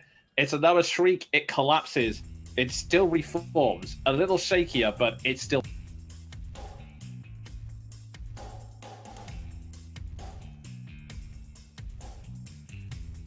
Okay, and with that, Ward... Alright, the trapdoor is as big as it looks, right? So I can get up and I can stand up there without mucking up anyone else coming up. Alright, Ward charges up the ladder and he sees a bunch of ghosts. And attacks one. Okay. So, Hannah, which one are you attacking? I guess the one with the hunter's mark on it. Okay, go for it.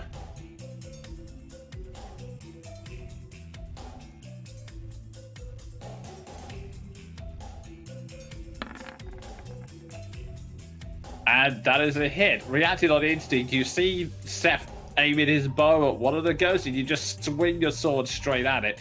And as you slice straight through it, the runes on the sword light up, and this time it leads to the temple.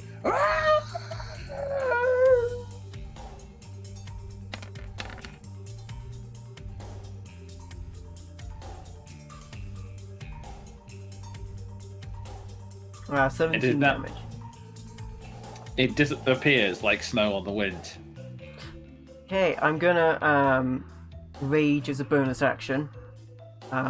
Get really mad that I've been surrounded by monsters. I'm gonna attack another one. Go for it.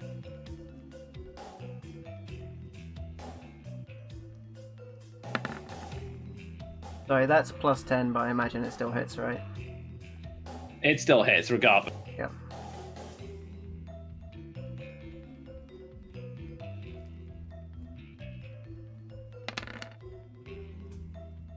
And that's another hit. You follow it through, and you slice it. It's nice to go straight across the midsection, split it up, and then turn it into a flurry of snow before it reforms. It shrieks and howls as the sword glows. It is only just on itself to... Okay, technically I get another attack after downing something, but I'm not sure of the wording. I think it says a significant foe, so it's on you if I get it. Oh wait, no, I've used my bonus action anyway, so I can't do it. Forget it. That's me. Okay, that's that one gone. Okay, yeah, that's that turn done. So, with that, we go to Maldra. Shall call to Kellenvor to help me deliver these terribly lost souls to your grace, and cast Spirit Guardians, which I still need to fix. Okay, so you activate. It's a 30-foot orc. 15 feet around me, so yeah, be. Okay, yeah, so that counts. Yeah, pretty much everything on this tower. So they're gonna make. Yeah, wisdom saving throw. One definitely makes it. Both of those get it. Neither of those. It's just meant to be single rolls. I don't know why it's doing an advantage. So we're just taking the first each time. So 1 fails, 2 fails. And yeah, it looks like 2 fail, the rest make it. So Yeah, 2 fails. go ahead and make your roll your damage. As once again, you call a cannonball and Valkyries just rain from the sky and slam down into them. They go end of the wind, but 2 of them are just instantly crushed by the Valkyries as they fall down, almost like meteors from the sky, slamming into them and just with another howl. 2 of them are instantly destroyed.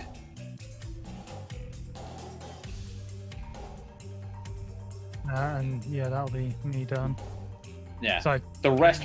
my Sorry. bonus action, because it's a spell, so you can only cast 1 spell per turn, can't you? Yeah. The rest buckle and weave around the Guardian, still taking damage, but not enough to instantly do. Actually, no, wait.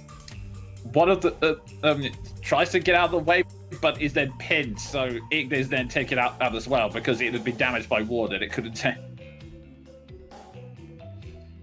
So now. Pinned, you say? 1, 2, 3. No, not that kind of pin. Otherwise, you'd kick out at 2, and you would have to go for another 3 finishes. Anyway.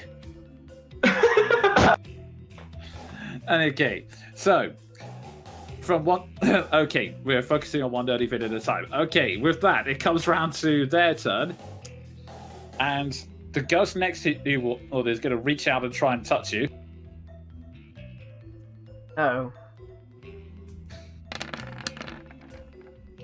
Oh, it's a bad touch. That is, yeah. Okay, 20 hits, right? Yes, it does. All right, I need you to make a concentration saving throw as it leans it, place a hand in your chest, and you feel this icy cold feeling race across your body.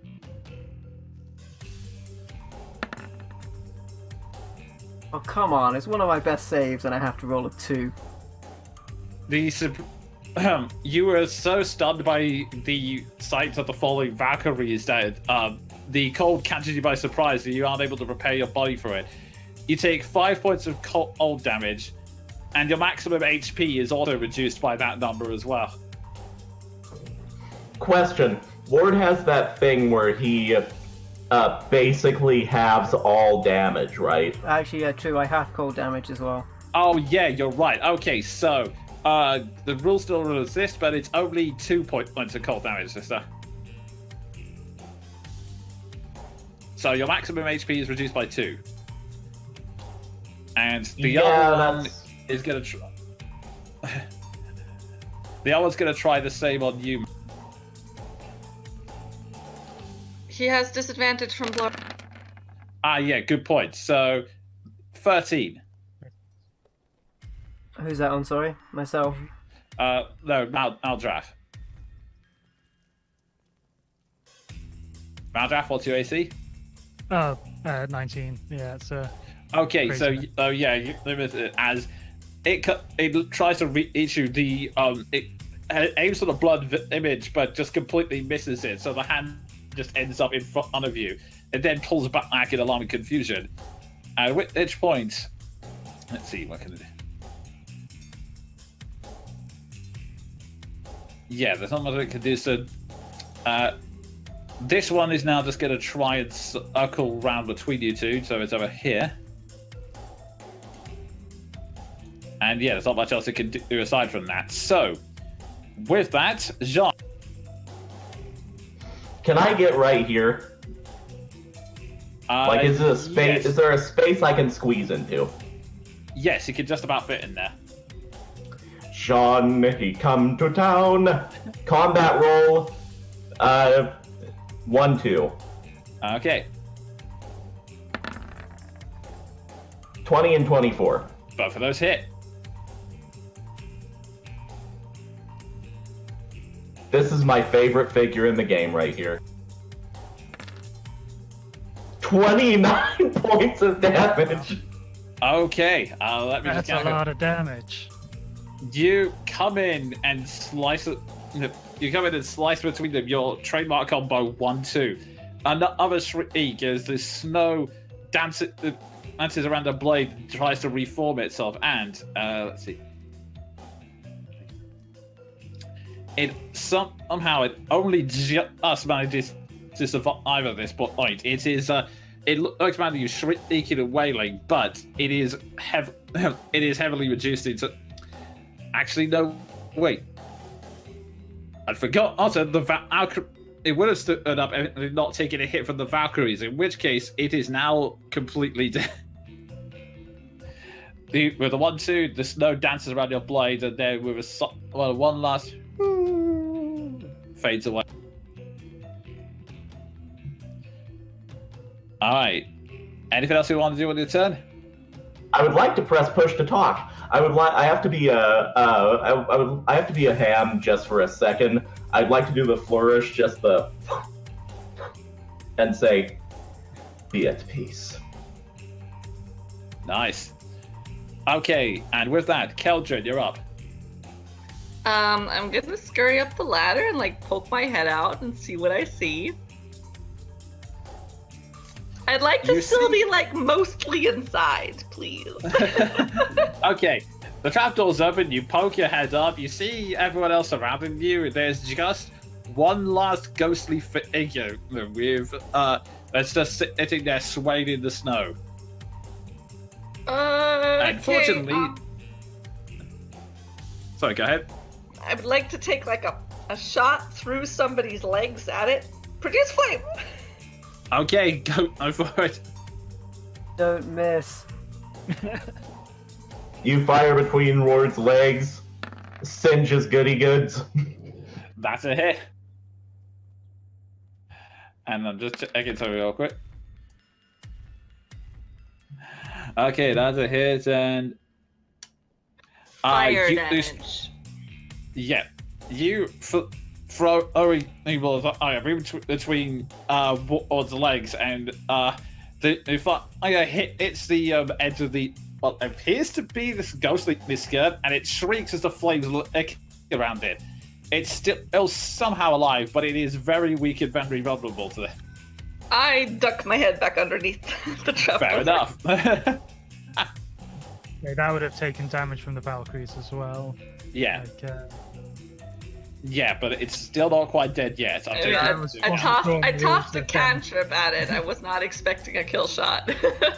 I wasn't sure on the rules of them falling into snow and getting back up and stuff. It's my first snow ghost. Fair enough. And with that, we come back to the top of the round. Seth, you're up. My last 2 arrows probably went straight through these ghosts and right off the cliff edge, didn't they?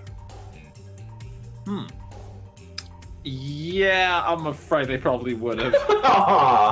I'm gonna. I'll tell you what. Roll me a D6. Make it 2d6s.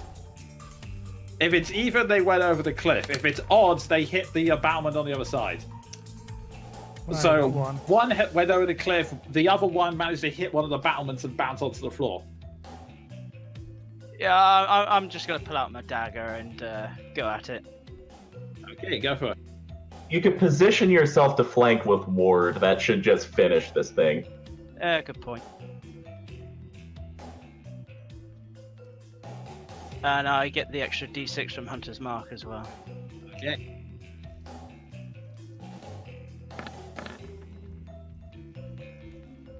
That's a hit.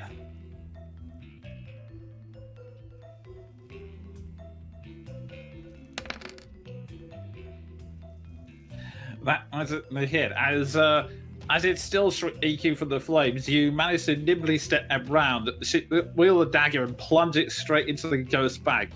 It shrieks one last. It lets out another shriek. It turns to a flurry of snow once more, and then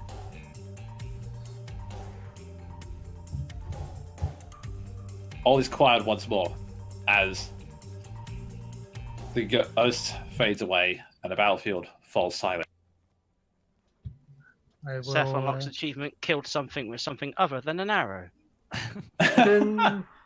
Just before Achievement, variety. just before the Valkyries disappear, I'll ask them to guide those spirits safely to Kellenvor's grace. Guide Either them way, to if it's the quiet Valhalla. way. For reference, the Great Weapon Master was if something reduced to 0, but it was a bonus action, so I couldn't use it anyway. I think the significant opponent monster thing, maybe it was a house rule I picked up somewhere. But yeah, I couldn't have used it anyway, it was a bonus action. And it's either known as Hokey Pokey or Hokey Cokey, but either way it wasn't really funny, so we'll just move on. You can't just walk back your jokes, you gotta stick by them. On that note, I would like to glance over at Maldrath and say, "How do you judge? Are they gone?" What do I think? I think. Do you think? You think, judging from their form and how persistent they were, if they were gonna come back, they would have done so by now. You think they have passed on? I think they've passed to the other side, so whatever treasure they were hiding. I creak the trapdoor open again, like, is everyone okay? I imagine that like several of the party are standing on the trapdoor as well, so it like creaks open a little bit, and you're like, "Are you okay?" Knock, knock, knock, knock. Is anyone? Is somebody standing on the? Are you cool? Make a noise if you're in trouble. And yeah, Aldrin, as you step out onto the trapdoor to look up, the winds swell once again, and you all grab your weapons. But as it turns out, the snow over towards this corner parts and reveals what appears to be a small charm. You pick it up. There's the thing! You pick it up, examine it, and Maldrath, make me an Arcana check for me. God. Can I assist? Yeah, sure. Ooh. You've got an assist now. What about the person traveling with us? He might be much more inclined to know what this is. Yeah, he's more suited to Or arcane magically things adept tonight. than us, for sure. Okay, you call up Casimir, and he looks at the object, looks about him, but he goes, "Let's see, this charm does have a spell inside it. Does it appear to be a wizard kind of spell? Wait a second." He scrolls through his notes and he goes, "This looks like a restoration spell of some kind." And if you guys would like, I can say either Keldrin or Maldrath can make me one more Arcana check. Well, I mean, what's your Arcana like? Is Same. I mean, we could. I don't know. Either or. Well, I've done mine. I think it's. You All can do right, yours. let's see me. Let's see me fail miserably at this. Can he assist? Because you said either or, so I feel like that's just a single roll. Then. Okay, fair enough. I think it's So a he good effort can at this assist. point. He can. Okay, cool. Yay! Come on, please. It was better than mine. I'll say it's just enough. As I've been describing it to you, You are merciful indeed. You and Maldrath with Casimir describing it to you, and between the two of you work together, you discover that it is a charm of restoration. And I'm going to give this to you. But it is specifically.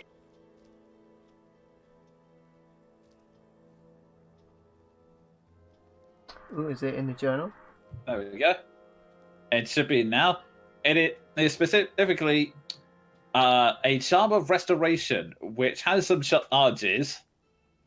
allow you to perform either greater restoration or lesser restoration, depending on how many charges you use. That's fucking good. I think, Keldrin, if you hold on to that one. I mean, you sure? I think it's probably for the best. You tend to be more mobile and able to help people than me when I get stuck into the front lines.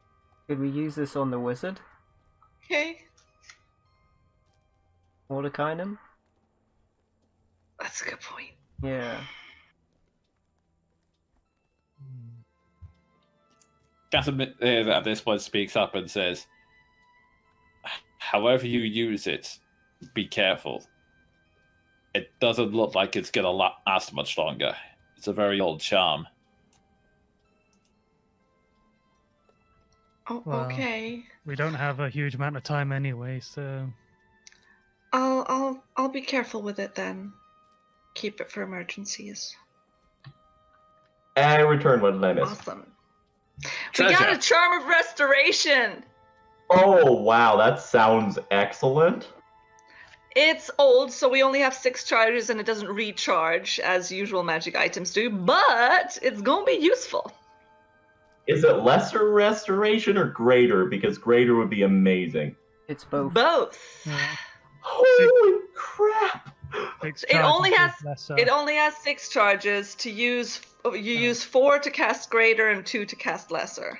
Okay, That's the one. in character, I'm gonna say we might be well advised to save 4 of those uses for our friend in Valaki, the mage. Yes. Yeah. I'll try and keep it safe. I'll crack a smile and say, I wouldn't trust anyone to keep it safer, frankly, in this party of misfits. That is very fair. So, that's ghosts. Is it over? Are there gonna be more ghosts?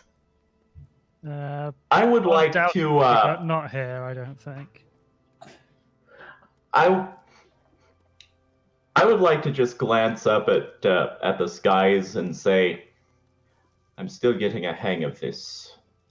But if the work of those Valkyries are anything to go by, they should be at peace. Casimir sighs. Unfortunately, there's still a lot of danger on this mountain. Come on, we better get going.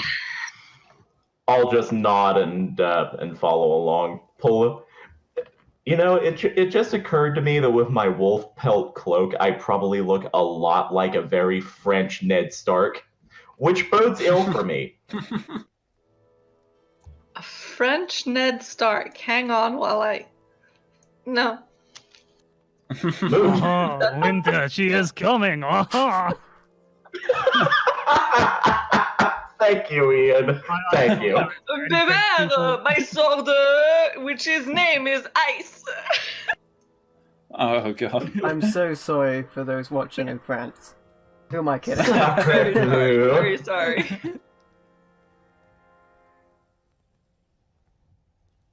Okay, so with that, you continue along the mountain path, and so as the path begins to narrow, what is your marching order? I think beefy people in the front, third beefy person bringing up the rear is a good idea.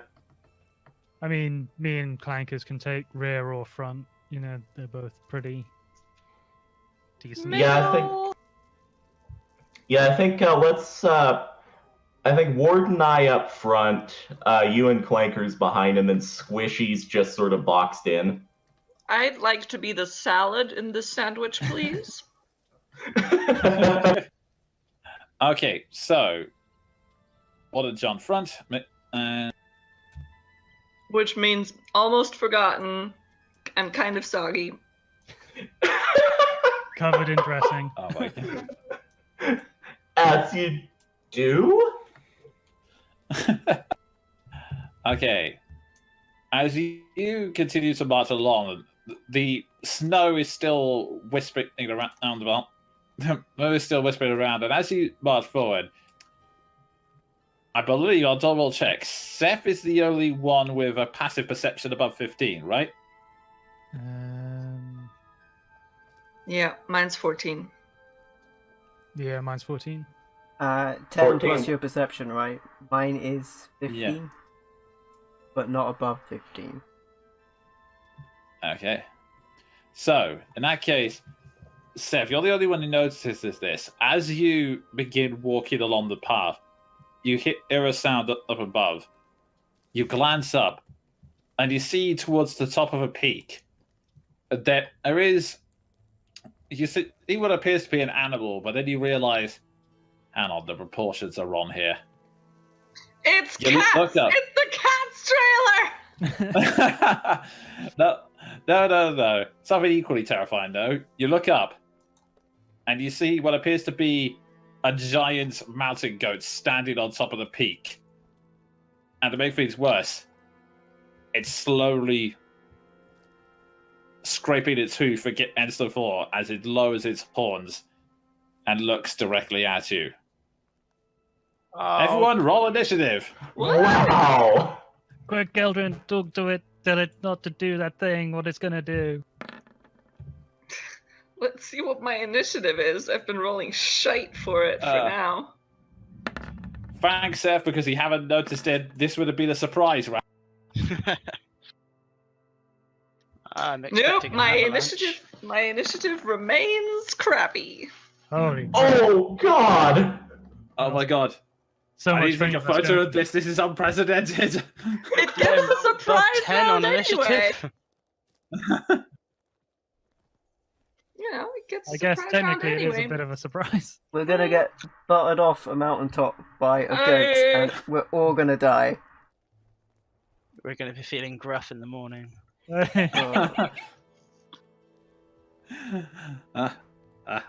Anyway, okay, so it is. Okay, wait, what am I to change it? It's them, followed by Seth, followed by Aldrath, followed by Jean, and then Keldrin. Oh no, wait, no, it's War. Again. Then Jean and Keldrin.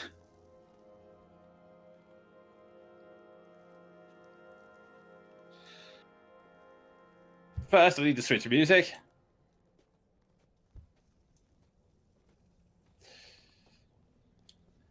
And then this giant slams towards you. Seth, you have just enough time to tell everyone to look up before it practically charges down the cliff at top speed towards the front of the party, which is unfortunately Ward. And I'm going to need you to make a strength saving throw as it slams straight into you. Well, I mean, I of all the imagine people initially, there- without perspective, it kind of looks like a cute mountain goat. You go, ah, ah. Oh, come on, that's my best save, and I rolled a 3. It's where it starts off Oh, small, and just no. gets, like, uncomfortably bigger and bigger and bigger. Like, oh my god! You take 7 points of bludgeoning damage as it slams into you with full force, and the force sends you flying back. And I'm off the actual side of the cliff, and I'm gonna need you to make me one dexterity save, please. Well, by the logic of how I've been rolling thus far, dexterity is one of my worst. So, opposite land? God. Nat 20. Oh, I don't even want to look. God, the suspense. Oh my god. Not great. Okay. Not It's just great. enough. As you're sent tumbling over a cliff, you suddenly see there is a ledge in the cliff face. You leap up and grasp your hands onto it, and so Ward, you are now just dangling on a ledge on this side of the cliff, just barely holding on for dear life, with the seemingly infinite drop below you. This is a bit With too that- dire for me to make a hanging around joke, so just keep it going. And suddenly your fingers lose their grip, and you wanna. Okay. Long Alright. live the Ward. On that note, Seth, you're up. Yeah, hunter's mark and fill it full of arrows. Okay, go for it. This is Seth's wheelhouse, shooting giant natural monstrosities. And yeah, what the hell? I'll go with the sharpshooter. Go for it.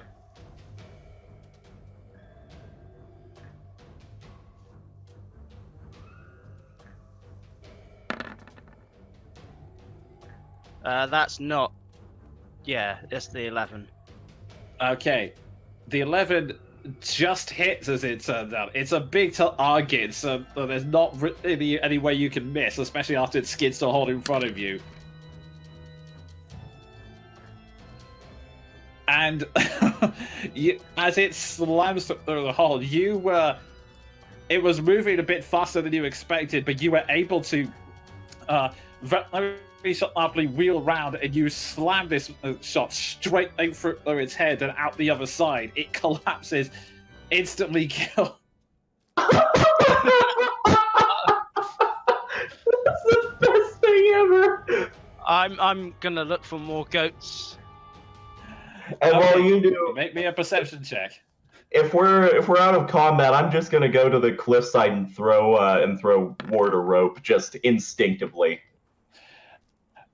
There appears to be no further signs of life. In fact, comparing it to the markings you mentioned saw last night, it seems to be that this is the only goat that moves around this territory. That had surprisingly little HP. Well. Yeah, it has more HP than your regular goat, but this is more of a trap than anything. Yeah, that Okay, I'd like to, that fall is the big thing here. I'd like to Still. assist in the rescue effort. Mm-hmm. And also get Clankers in as well, because, he's a good anchor. Okay, yeah. Between the three of you, I'll say you're able to pull Ward up with the. You're able to pull Ward up with the rope very slow. And I would like to say at this point that looking down the cliff, Jean is going to say, "Ward, still hanging in there?" Honestly, that was too close a call.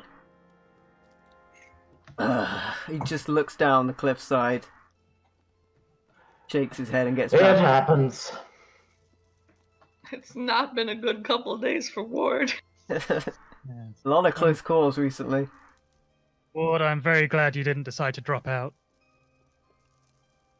Maldraff, I'm gonna take back that spear if you don't shut up. I'm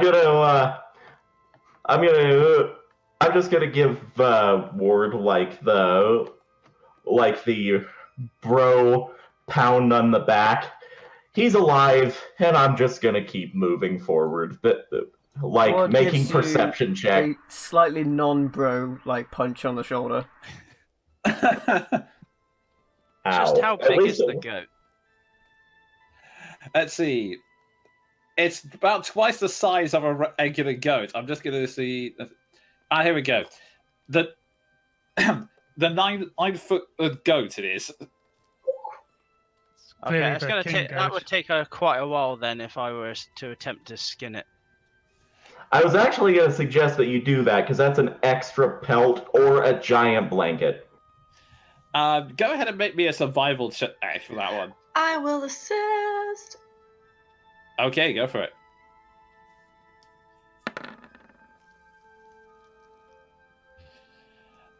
Turns out it's as you begin pelting it, it just seems to be a regular ghost that seems to have just grown to an exponentially large size. You start tearing it apart. It's not the neatest pelt you've ever cut, but it's definitely it's still usable for something. You got most of it off. Ooh, take this part. That's gonna be tasty when we eat it. Yeah, I was about to say, as the party gourmand, can I take the meat for trail rations? Make me a survival check. I mean it's fucking cold. Can I do that? Because it was. Yeah, Okay. Because I think it's going to be a better roll. Yeah, in fact, I'll assist you. I'll assist.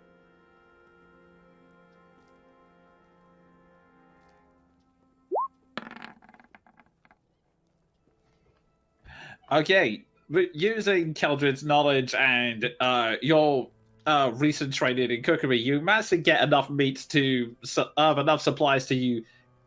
Certainly feed you throughout this entire journey, so you'll be okay for the next few days in terms of food. I mean, it's pretty cold too, so it's probably going to last us for a while. Yeah, you don't have to worry about We don't need a freezing the fridge. We don't need a fridge. food. We You're just got ice. I wish it was cold right now. Oh, Same. And with that, I'll just take my place at the head of the party again, and yeah, I guess we can carry on from there.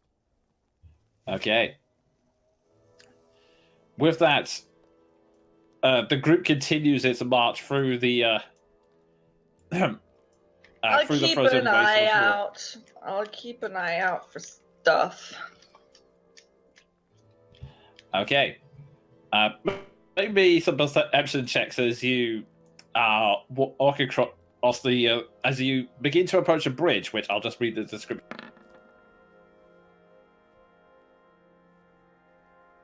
Well, so many windows, I swear. Okay. Shouldn't have been with advantage, but oh god, that was an 8.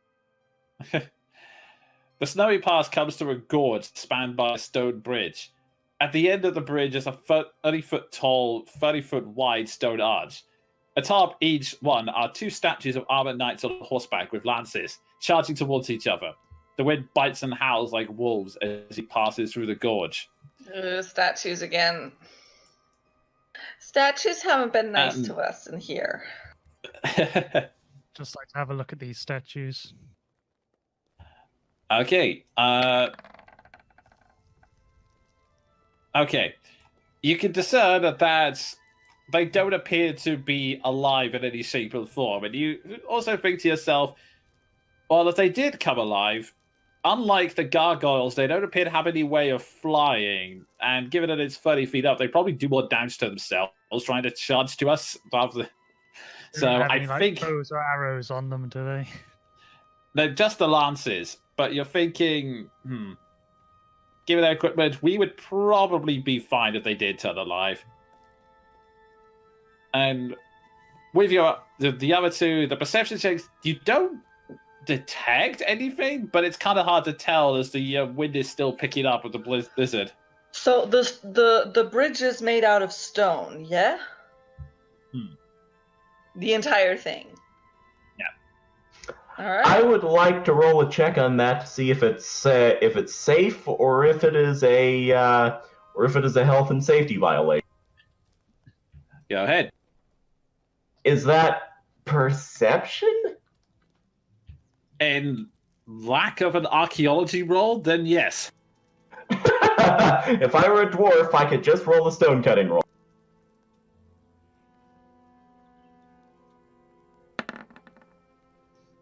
Ten. It looks fairly sturdy. I mean, parts of it are crumbling, but the rest of it looks pretty solid. I mean, it's an old bridge.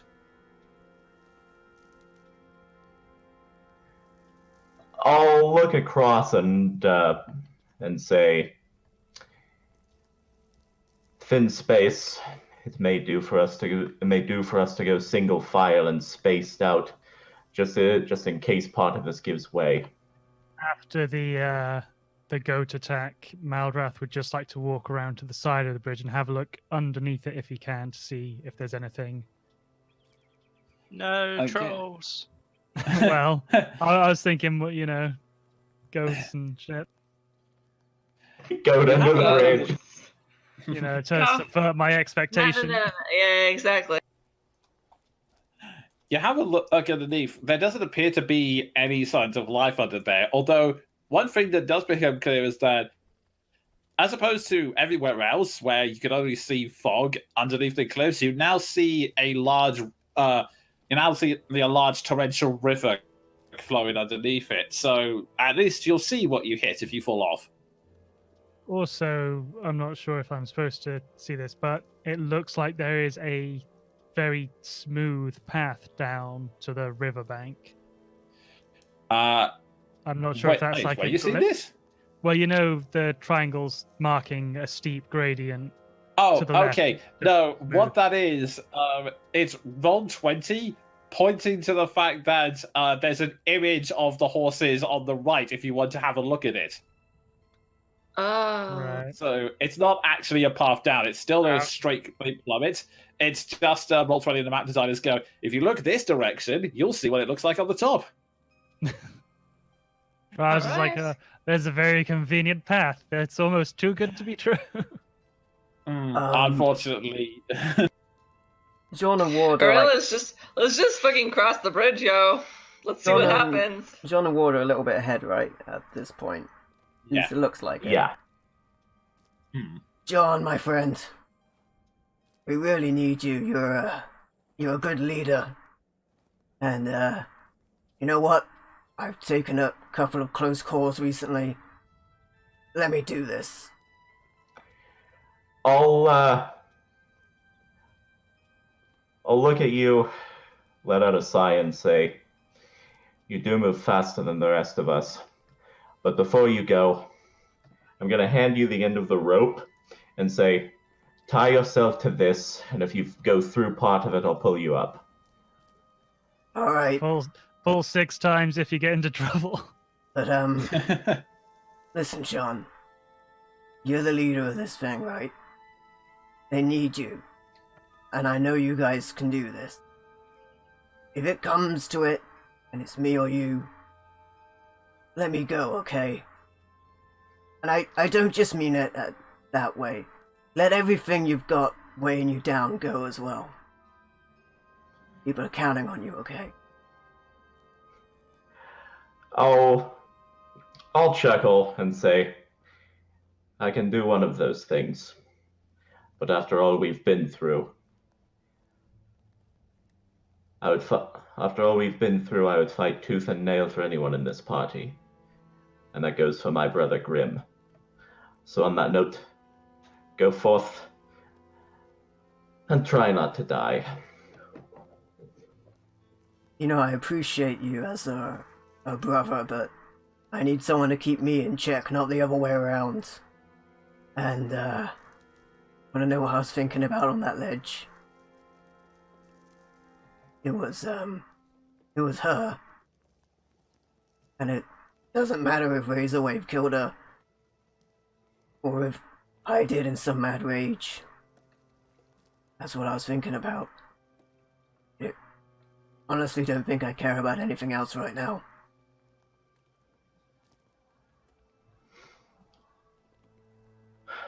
I suppose I'm not in any place to judge.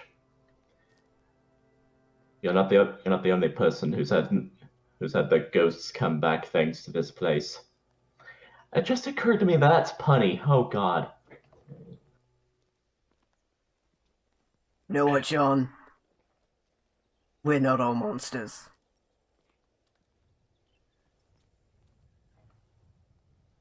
Alright, let's do it. Okay. As you step out onto the bridge, Ward, you take a. The low walls that enclose the stone bridge have fallen away in a couple of places, but the bridge itself remains intact. As you step forward, you think you see the image of a black cloaked rider on a charcoal-colored horse guarded in the middle of the bridge. But as you take 2 steps, it seems to blow away in the wind like ash. Or just peers forward for a moment and then steps forward again. You keep going, and the bridge still holds underneath your weight as the wind comes across. You keep going further and further, and the bridge continues use to hold your weight. But as the snow begins to billow, you start to see some figures on the other side of the bridge. You blink once and blink twice, just to make sure that it's not an illusion. And you see some more of the mountain people on the other side of the bridge. You see them slowly raise their axes as they prepare for combat, then lower them somewhat. They still see on your back that claw. You can see them hush and they go, huh? It's a bit far away to hear what they're saying, but you think that they are looking very spooked about they're looking very spooked of you at the moment. Ward will reach in with his spare hand that's not on his weapon and pull it out and hold it above his head. Step forward again. They in turn step back.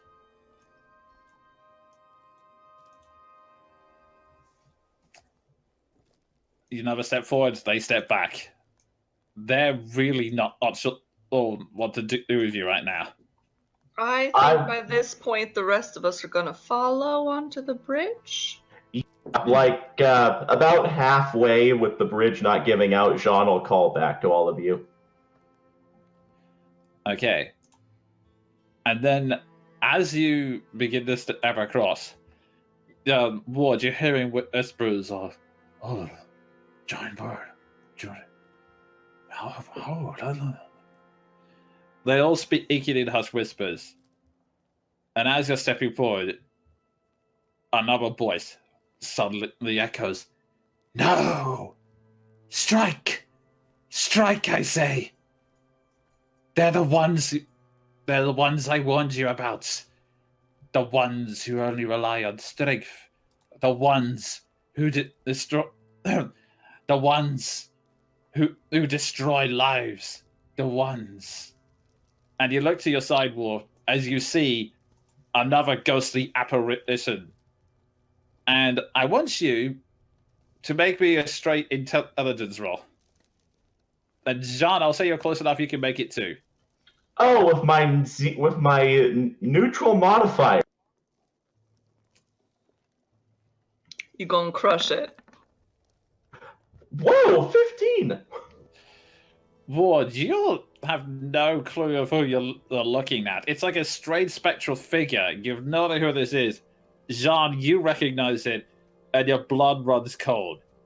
Somehow, the spirit of Fiona Watcher, the nobleman who caused you so much issue before, is standing right there as she goes, and they're the ones that destroyed my life.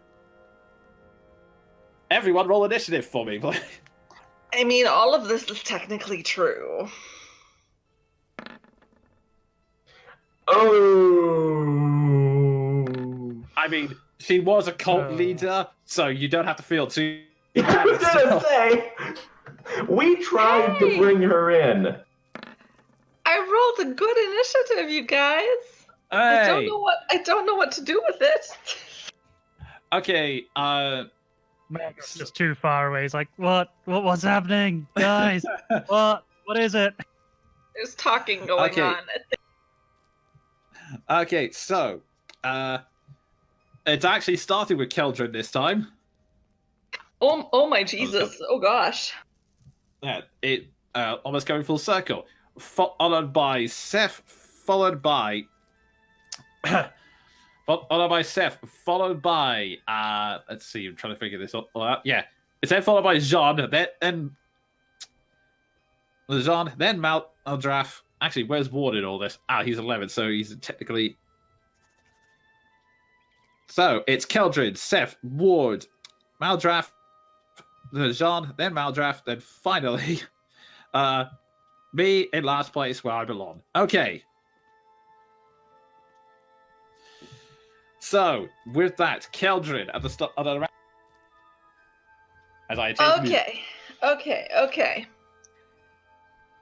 Keldrin is going to run up 10 feet and then be within casting distance, I think. Yes. And she's going to cast Fairy Fire on this half-invisible thing that she barely heard, but we've had a lot of ghosts around. So I'm just going to be like, it's probably a ghost. Poof! And she starts glittering green. And everybody has advantage on attacks against her. Okay, good to know. And then I'm gonna duck underneath the railing, the banister. Okay, you pop up like a cloud of green dust flows over the ghost who agrees. What is this? What is this? And then I'm gonna call to John, what's happening? There's a ghost again! And John just calls back. Another one's come back from Valaki. I'm assuming Maldrath is going to be able to hear all this hollering and just be like, more restless undead. Oh, Maldrath. Oh, man. Okay, and with that, Seth. Ah, shit. Sorry, she makes a dex save if it even hits. Sorry, forgot about that. I'm not used to going first, y'all.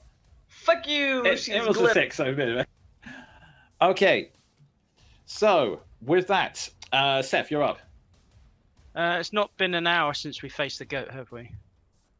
No, not that long. No, cool. I'll just use a bonus action then to move my hunter's mark onto the ghost. Okay. And then attempt to sharpshooter her in the ghosty bits. Okay. Ghosty bits. You get advantage. Not that you need it, but you have it.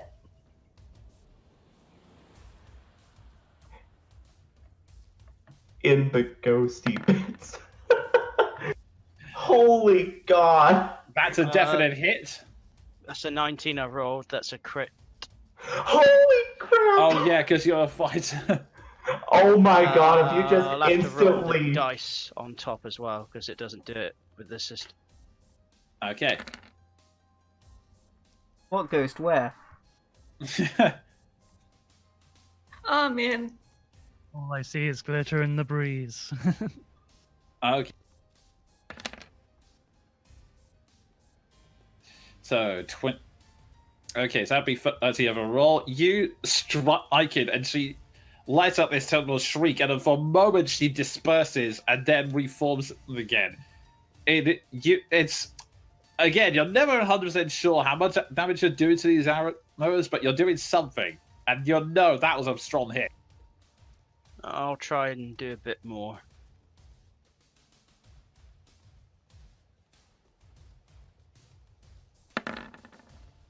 Oh my mother of God.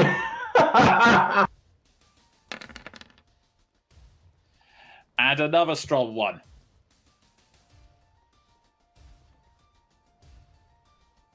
And no, I'm not going to move. I'm going to stay where I am. Okay.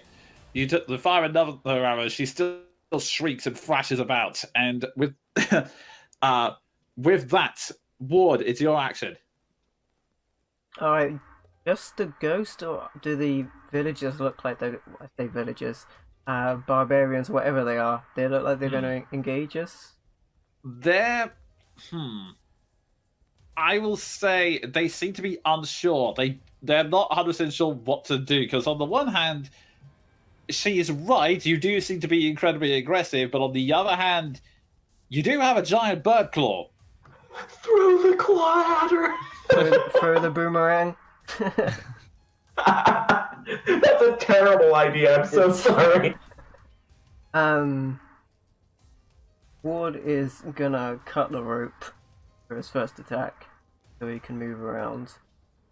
Okay. And then, how far away is it from the edge of the bridge? Let's see. Actually, you can save your attack. You can save your attack because it's 50 feet of rope, and you still have plenty of slack. Just in case I want to move into the bad guys on the other side. Fair enough. How far So did it's you say, about 10 Jonan? foot. 10 foot. Okay, I guess I'm gonna throw a hand axe at it. Okay, go for it. With advantage.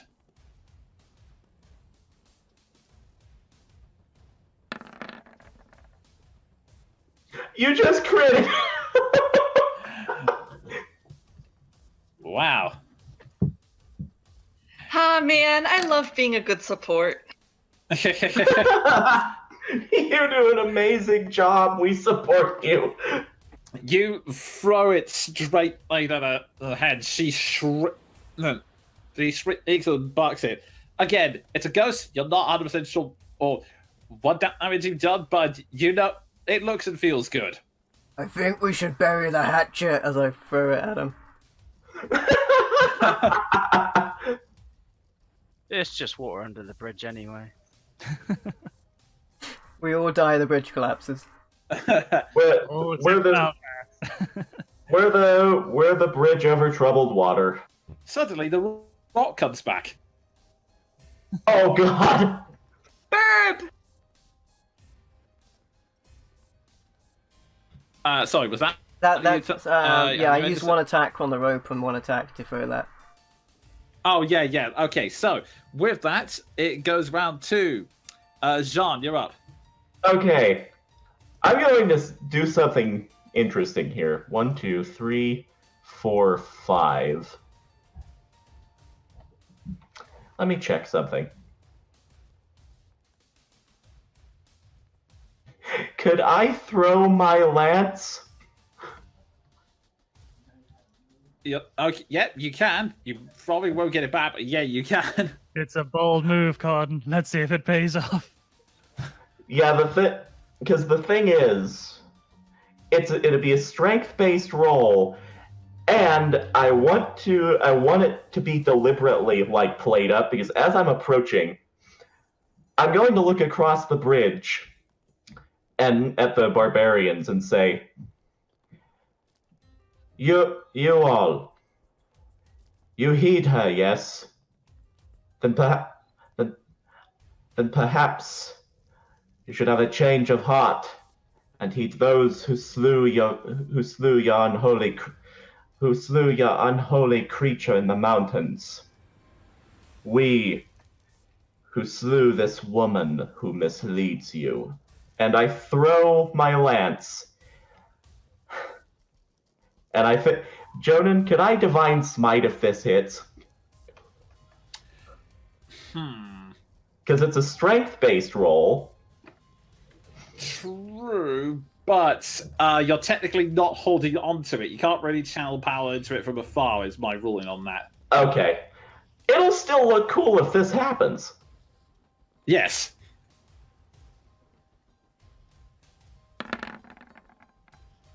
$25. That's a definite hit. You nail this and just foot over the line straight at her. It still passes through her, but she bucks and goes, "Ah!" 14. Okay. They bucks and rise and manages to reform it. And on top of that, I want you to make me either a persuasion or intimidation check. Your choice. I'm better at persuasion.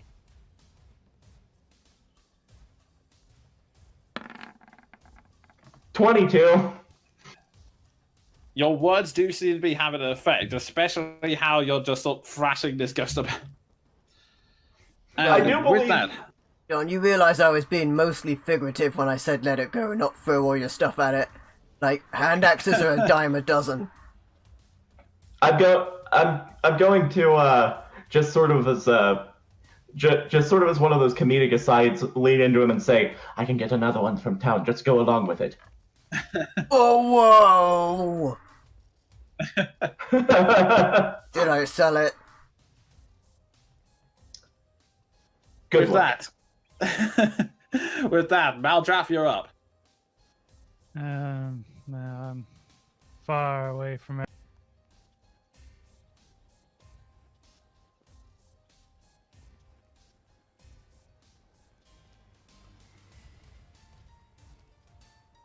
Wow, Mavdraff and Clankers are so far away.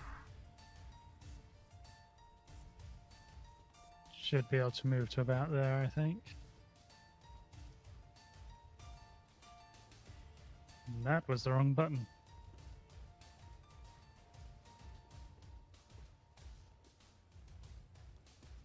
Push Think the I wrong button. might- Think This I is- might just be able to reach it there. It's pushing our buttons. Hey. Oh, that's still too far away. Ward suddenly spontaneously combusts. Light them up, up, up. I'm on fire! Where was it about there? Yeah, right above Seth, you should be able to see the ghost.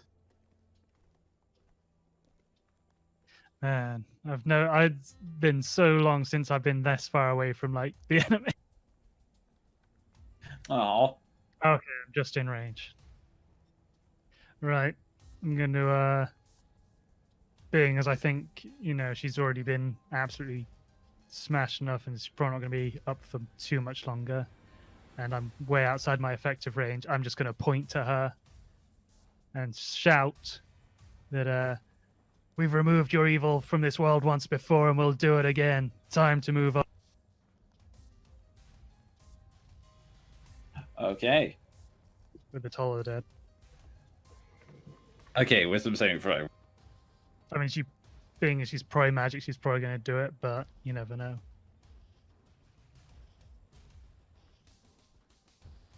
Okay. 15. Okay. Can I do anything with that? I don't. Okay. You point, and there's the dong dong. That you did that time, and she shudders for a second. Then some. Oh, I was going to go. You have to do better than that, boy. I will not go down so easily. And with that, it comes to their turn. The berserkers all begin to stare at this, start running off into the night. They've seen the strength, they're not taking any charges, so they're charging. The only one that stays behind is the direwolf. That's Which fine. I couldn't see them anyway. They're behind line blocking. That's fine. The only one that stays is the direwolf that was accompanying them. It ebbs around. Let's see. That's a big And wolf. gets to about here before attacking. And it's going to try and take a bite on you, Ward.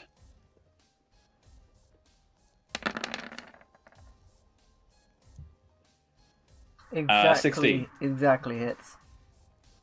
Okay. You raise an arm to try and block it, but it moves just a little bit too fast and it clamps down on your arm. You take 6 points of piercing damage. And it is then... that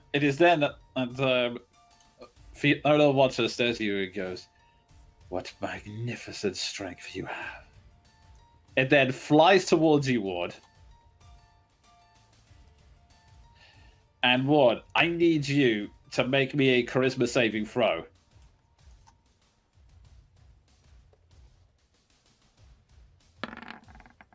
I was all ready to make a strength save for this bite attack, but yeah, my charisma sucks. Okay, make me a strength save as well, Justin. Sure. 10 on the charisma, which I imagine fails. Yeah. Yes, it does, but just make the pro for me, just so I know.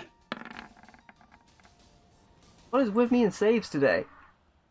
Okay, unfortunately that doesn't matter. So you're already knocked down by the direwolf. It's snapping, growling at you, and then suddenly, she flies straight into you. And Ward, you watch as Jean, you watch as this ghost flies straight into you, and in a puff of green, then it vanishes from sight. Then green glitter slowly starts to form around Ward. His face then looks back at you, and you hear a voice going, "Oh wow, this is a magnificent body." If I had this strength, I would throw it around as well. Mm, Oh boy. nope. Nope. Nope. Nope. And, I mean, the good news is she's prone because of the wolf attack, but Yeah, you just use half movement to get up from that. yeah. However, let's see. I think she's used most of her movement to. Let's see. Okay, so she uses the other half of her movement to get up and stand facing you. And with that, we go back to the top of the round. Keldrin, you're up. Fuck. As you see, So does she go on her turn or Ward's turn? I'd assume it'd be interesting her question. turn. Yeah, Being it'll be she's up in there. control. Yeah. Ward can Because just he save against it.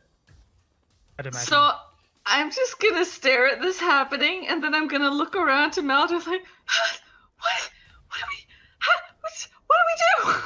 So I've got a plan. We just need to get close. But being as she's in Ward's body, getting close is probably a really bad idea right now. Okay, cool. I'm gonna move 1, 2, 3, 4, and stay here and ready to throw a produce flame at Ward as soon as Maldrath attacks. Okay, go for it. Okay, so you're readying that action. Your action? Yep. All right, Seth, you're up. Kind of a bit confused here. I'm gonna Maldrath's there. Maldrath, should I put arrows in her? Ward? Toward her? I'll call back to the others and say, "Handle the wolf, I've got this." Well, I mean, you heard the man, I guess. Looks like we're getting another pelt. I'll put arrows into the wall. Okay.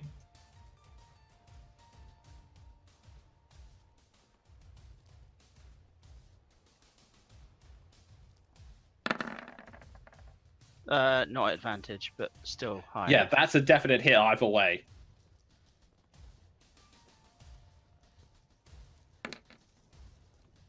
Just blocking everything else out. You hit in the will straighten its back with an arrow, and it slowly starts.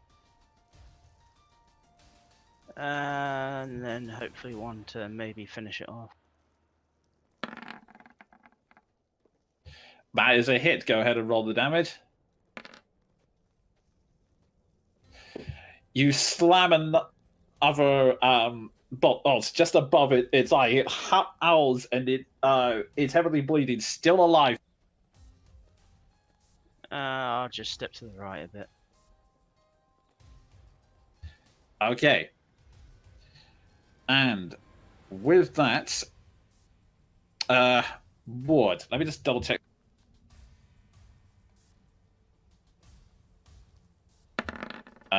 Don't know why it's rolling for that.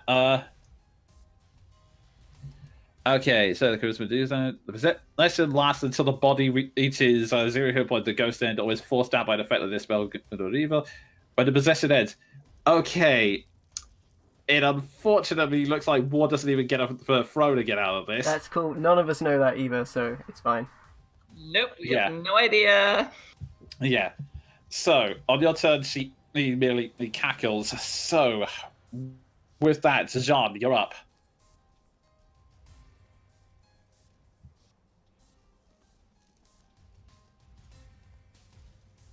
Push to talk, my dude.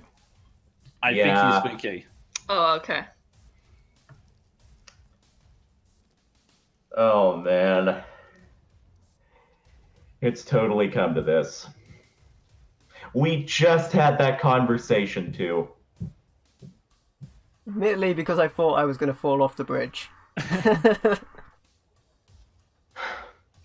I'm sorry, my guy. I don't even have the spell prepared that could help you with this. Theoretically, as it turns out. I'm going to look the ghost in Ward's eyes and say, as soon as this is finished, hell awaits you. And I'm going to unload Searing Smite. Go for it. Just as I say that, flourish the blade, Beric Dondarrion style, fire erupts from it. Alrighty. And I'll add to that, and Ward, I'm sorry. 1-2.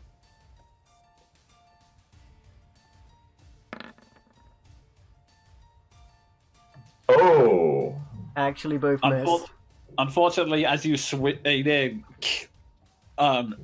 she manages to block the blade of the broadsword, and you hear a really irritating chuckle goes. You sure do like to talk a lot when things aren't in your favor, don't you? I'll, within that blade lock, I'll look her in the eyes and say, fine talk, bitch, and action surge. Okay. 20 and 27. Both of those hits as Two divine smites. Okay. As you who managed to kind of anime style, you bounce off the block and then just swinging with one strike after another. So go ahead and roll. Okay. Yep, that's what I thought it was. Oh my mother of God. Just checking something here. Also, she's undead, so that should add stuff, All right? the dice. Mm-hmm. Oh, that. Does she count as being undead when it's in me? That's a good question. Let me check. Yeah, because I don't know. Like, do you take the regular damage and she takes, like, She the other can't take damage damage. plus the undead? Because Ward wouldn't take And she undead damage. Takes your physical stat, so I guess. Yeah, she takes her physical form, so she doesn't get kicked out until you're in 0 HP.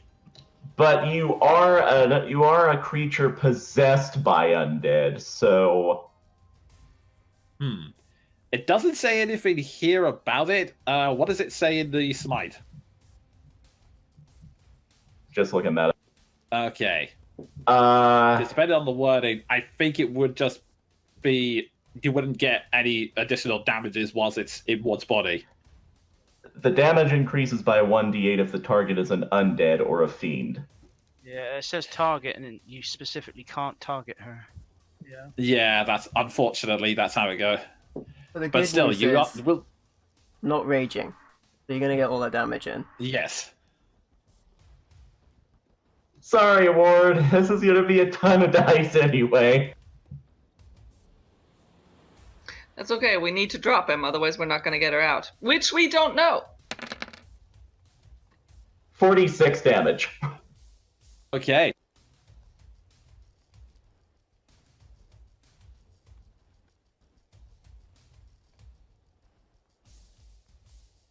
Okay, you do the.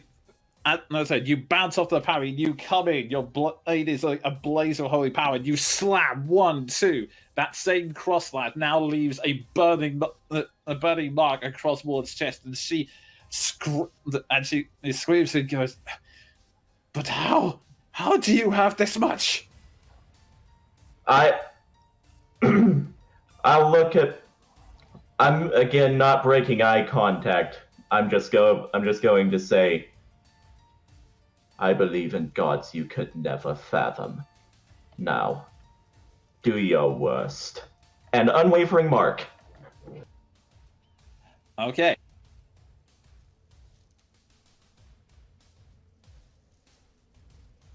Go with that symbol for now. All right. And with that, Maldra Afura. Now I'm going to move my 30 feet.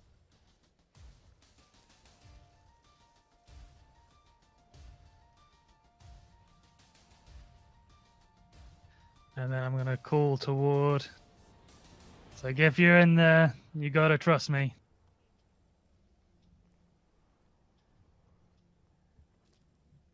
try and hold person him. Right, I'll use the ghost wisdom for this. Oh, so it was going to be his wisdom. Doesn't matter. Doesn't matter. It fails either way. As you make that call and put the okay, it goes. Wait. Her body completely seizes up. Inside, you see a face that it's kind of similar to Ward looking pissed off, but there's a difference blow about it in the eye. There's some fear behind the eyes this time. Mm. Well, I think that triggers my attack too, so I would like to take that. Okay, go for Does it. that still count as advantage? Did the fairy fire transfer? Well, you Yes, have advantage I did anyway because specify. he's held. That's a good point. That is a hit. Roll your damage.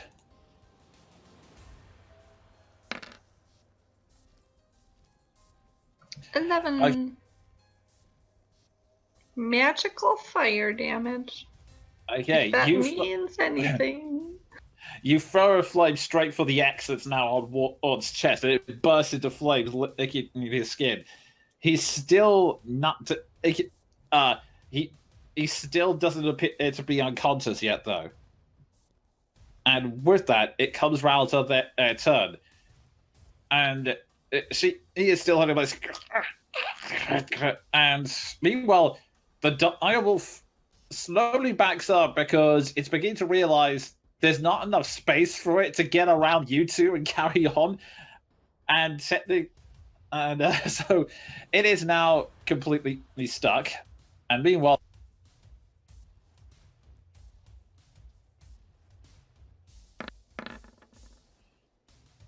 it's still stuck in there. Ward's body is still being held in place. Oh my god, if you break this spell, she is gonna have the worst round of her entire life. Okay. And with that, we go back to the top of the round. Keldrin, you're up.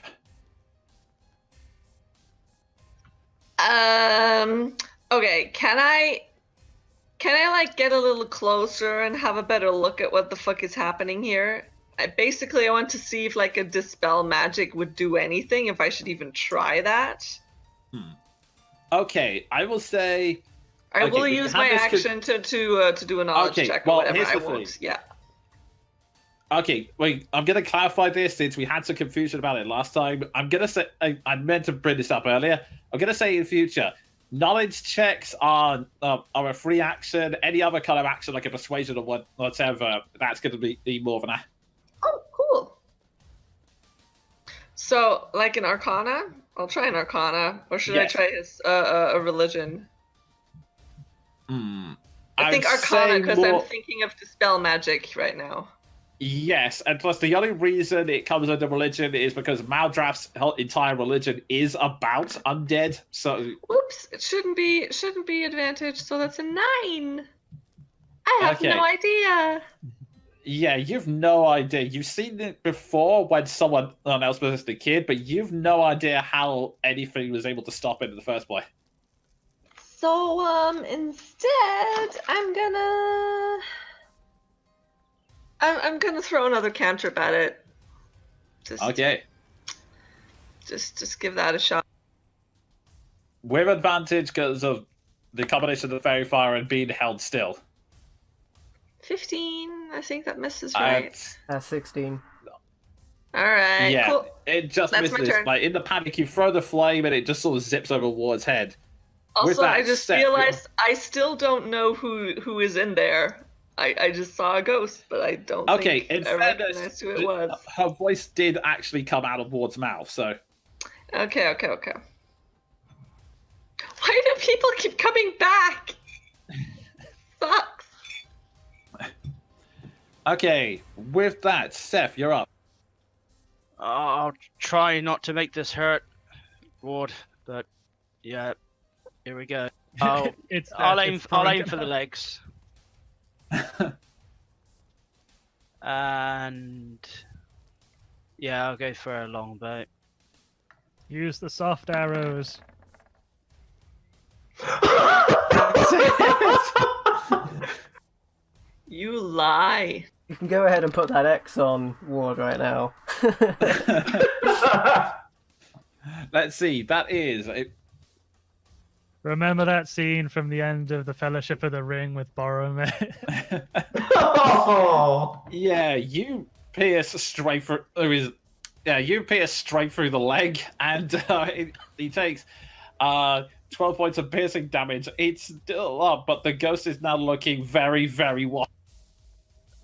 Leaving him out and make him an Ace Ventura. Oh my goodness. Paralyzed so we can't react. Just like, That was almost That's a hit. another 20.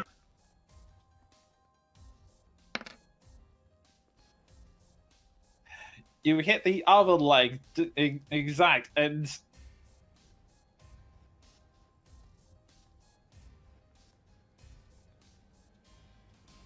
not enough. She's Ward is do you hear? But both of his kneecaps are bleeding, and he's still only just alive at this point. All right, and with that, John, you're up. Okay, so just a quick correction. Take off 4 damage from the attack I made earlier because I cannot actually use 3 spell slots at this point, and I would like to keep the Divine Smite nuke that I did. Okay. Okay. But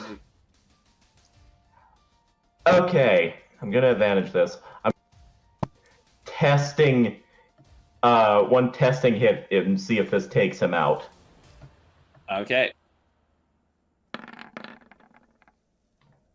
Okay, That is that's a hit. Roll your damage. Why? That is not quite enough. You smack him in the head of the sword, and it appears that both the ghost and Ward are just barely holding on by the fin. Okay. I'm going with knowing how close I am. I'm going to look Fiona dead in the eyes, just icy stare. It's like the stare I gave Arigal earlier, and say, "You wretched creature." And I am going to do another attack, and I'll describe what happens if it knocks him out. 18. That hits. Go for it. 14. That knocks him out. I would like to alter that into pommel damage as I just come in, poof, stamp right in the middle of the forehead. So, I would like to say, for the possession purposes, it does knock me to 0 hit points, I think is the wording of this. But then I return to 1 hit point, unless someone wants to get me the wording on it. I do come back at 1 because of being a half-orc. Okay, that's Or actually, if yes. the wording that's does say I drop to 1, then it stays in me. the possession lasts until the body drops to 0 hit points. So yes, I need to get the half-orc wording on that then. Well, you only go to 1 once you've dropped to 0, so Okay, thank you. trigger the depossession, I think. Okay. Holy shit! Awesome! So, what happens is Why would you ever want to be an elf? Half orcs are I worse know, than right? that. That extra dice on my criticals as well. So good. Okay, you come in and just smack it on the puddle. Ward's eyes roll into the back of his head and collapse. So, And then, I don't think he'd collapse though, would he? 'Cause he's still Could being I- held. could I go down to the well, ground no, this is what happens. Let and me then finish. Let me do an finish. Undertaker sit-up? You collapse to the ground. Yes. Okay. So what happens is you collapse to the ground. The ghost sort of floats on the Ward's body. I don't believe it. How? And then Ward sits up. His eyes filled with fury, even doing the mad grin the Undertaker does.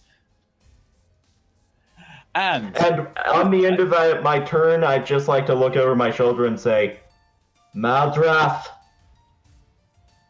Mara's going to be like, It's well, okay. No, just like the doy. With that, Maldraff, you're up. I'm obviously going to release the hold person. I'm assuming I can do that. It's not an I action. think Oh, it yeah, goes when I go to 0, if I'm not Yeah, wrong. it already Yeah. dispelled. Yeah. Right. Okay. And the ghost still has fairy fire on it. I've never been so happy I wasn't raged. Right. Let's throw a blood spirit at her. Still with advantage, isn't it? Yes. Yep. Sweet. Oh, why did that roll twice? Who knows? Okay. Well, either way, it hits. So go ahead and roll your damage.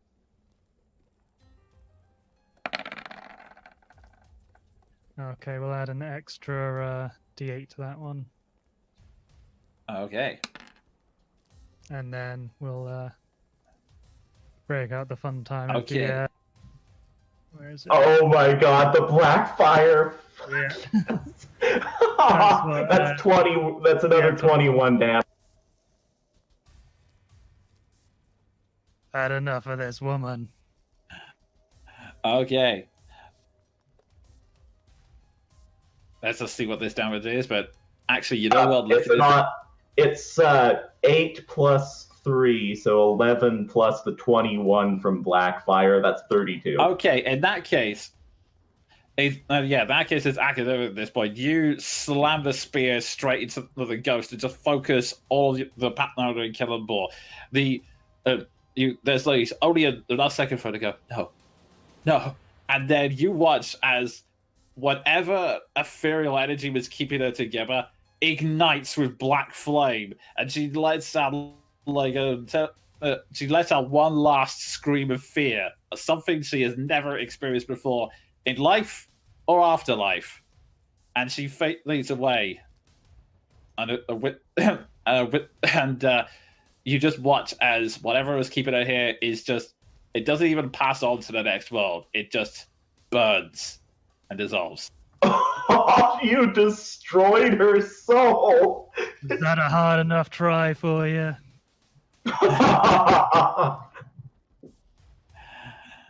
I just look at the black fire and then at the tiny little flame in my hand and at the black fire, and I'm just like, okay. And Right, let's is that wolf still Oh, in there's there, still a or has that wolf! run away?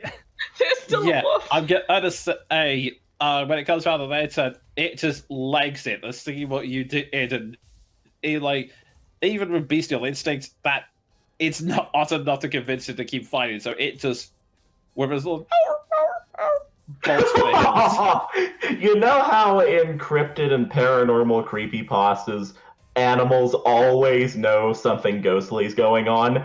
I think that was a good cue. I think that was the opposite of the cue. He attacked us while the ghost was here, and then he ran away when the ghost was fucking gone. So I think he used Well- it like an anti-cryptid detection thing. True, but you could say that Maldrath was the thing, because he's the literal god of death. Nah, well, we shall see. Anyway, Chelsea, indeed. was that the lady from the? Why does everybody keep coming back? I'll let out a long, irritated sigh and say, I wish I could say it wasn't. Ward, hand up. Uh, I shall also assist Ward up whilst channeling some wonderful, wonderful healing Okay. into him. 43! Holy crap! I would like to say you get 10 points from me as well. Lay on hands. Right. The two of you slowly pull Ward up as all of his wounds slowly start healing. All except the burning X, that's still across his chest for the moment. And Oh no, I'm Ward. sorry. just for role-playing purposes, make me a wisdom roll.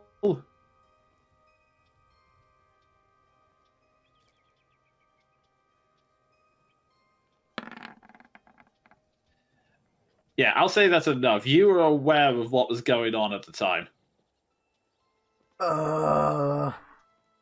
It's been a long day. Not literally, figuratively again. We've actually not that long got up. Well, at least I've not that long got up on the ground. Again. Do you want to stay in the middle with me? For a little bit? I'm sorry about the thing, but it was a... We didn't have any choice. Ward, I kind of need these, and I'm gonna get the arrows.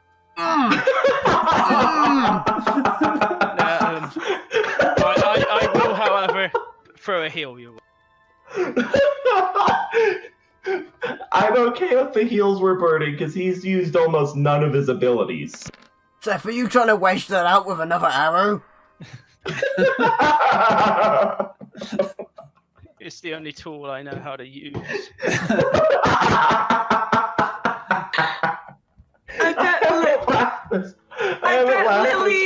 I bet Lily disagrees. No, she agrees.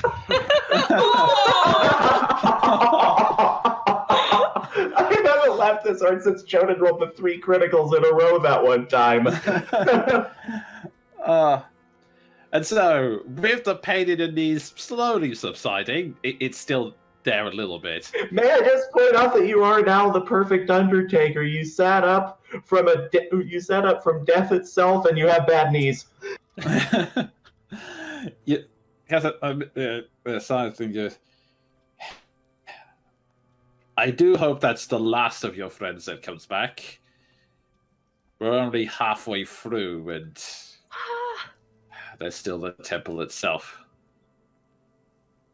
In this sort of silence, I just want to pat Ward on the back and say, Ward, I've seen you take some ferocious physical blows, but to stand up to a ghost like that, I'm impressed.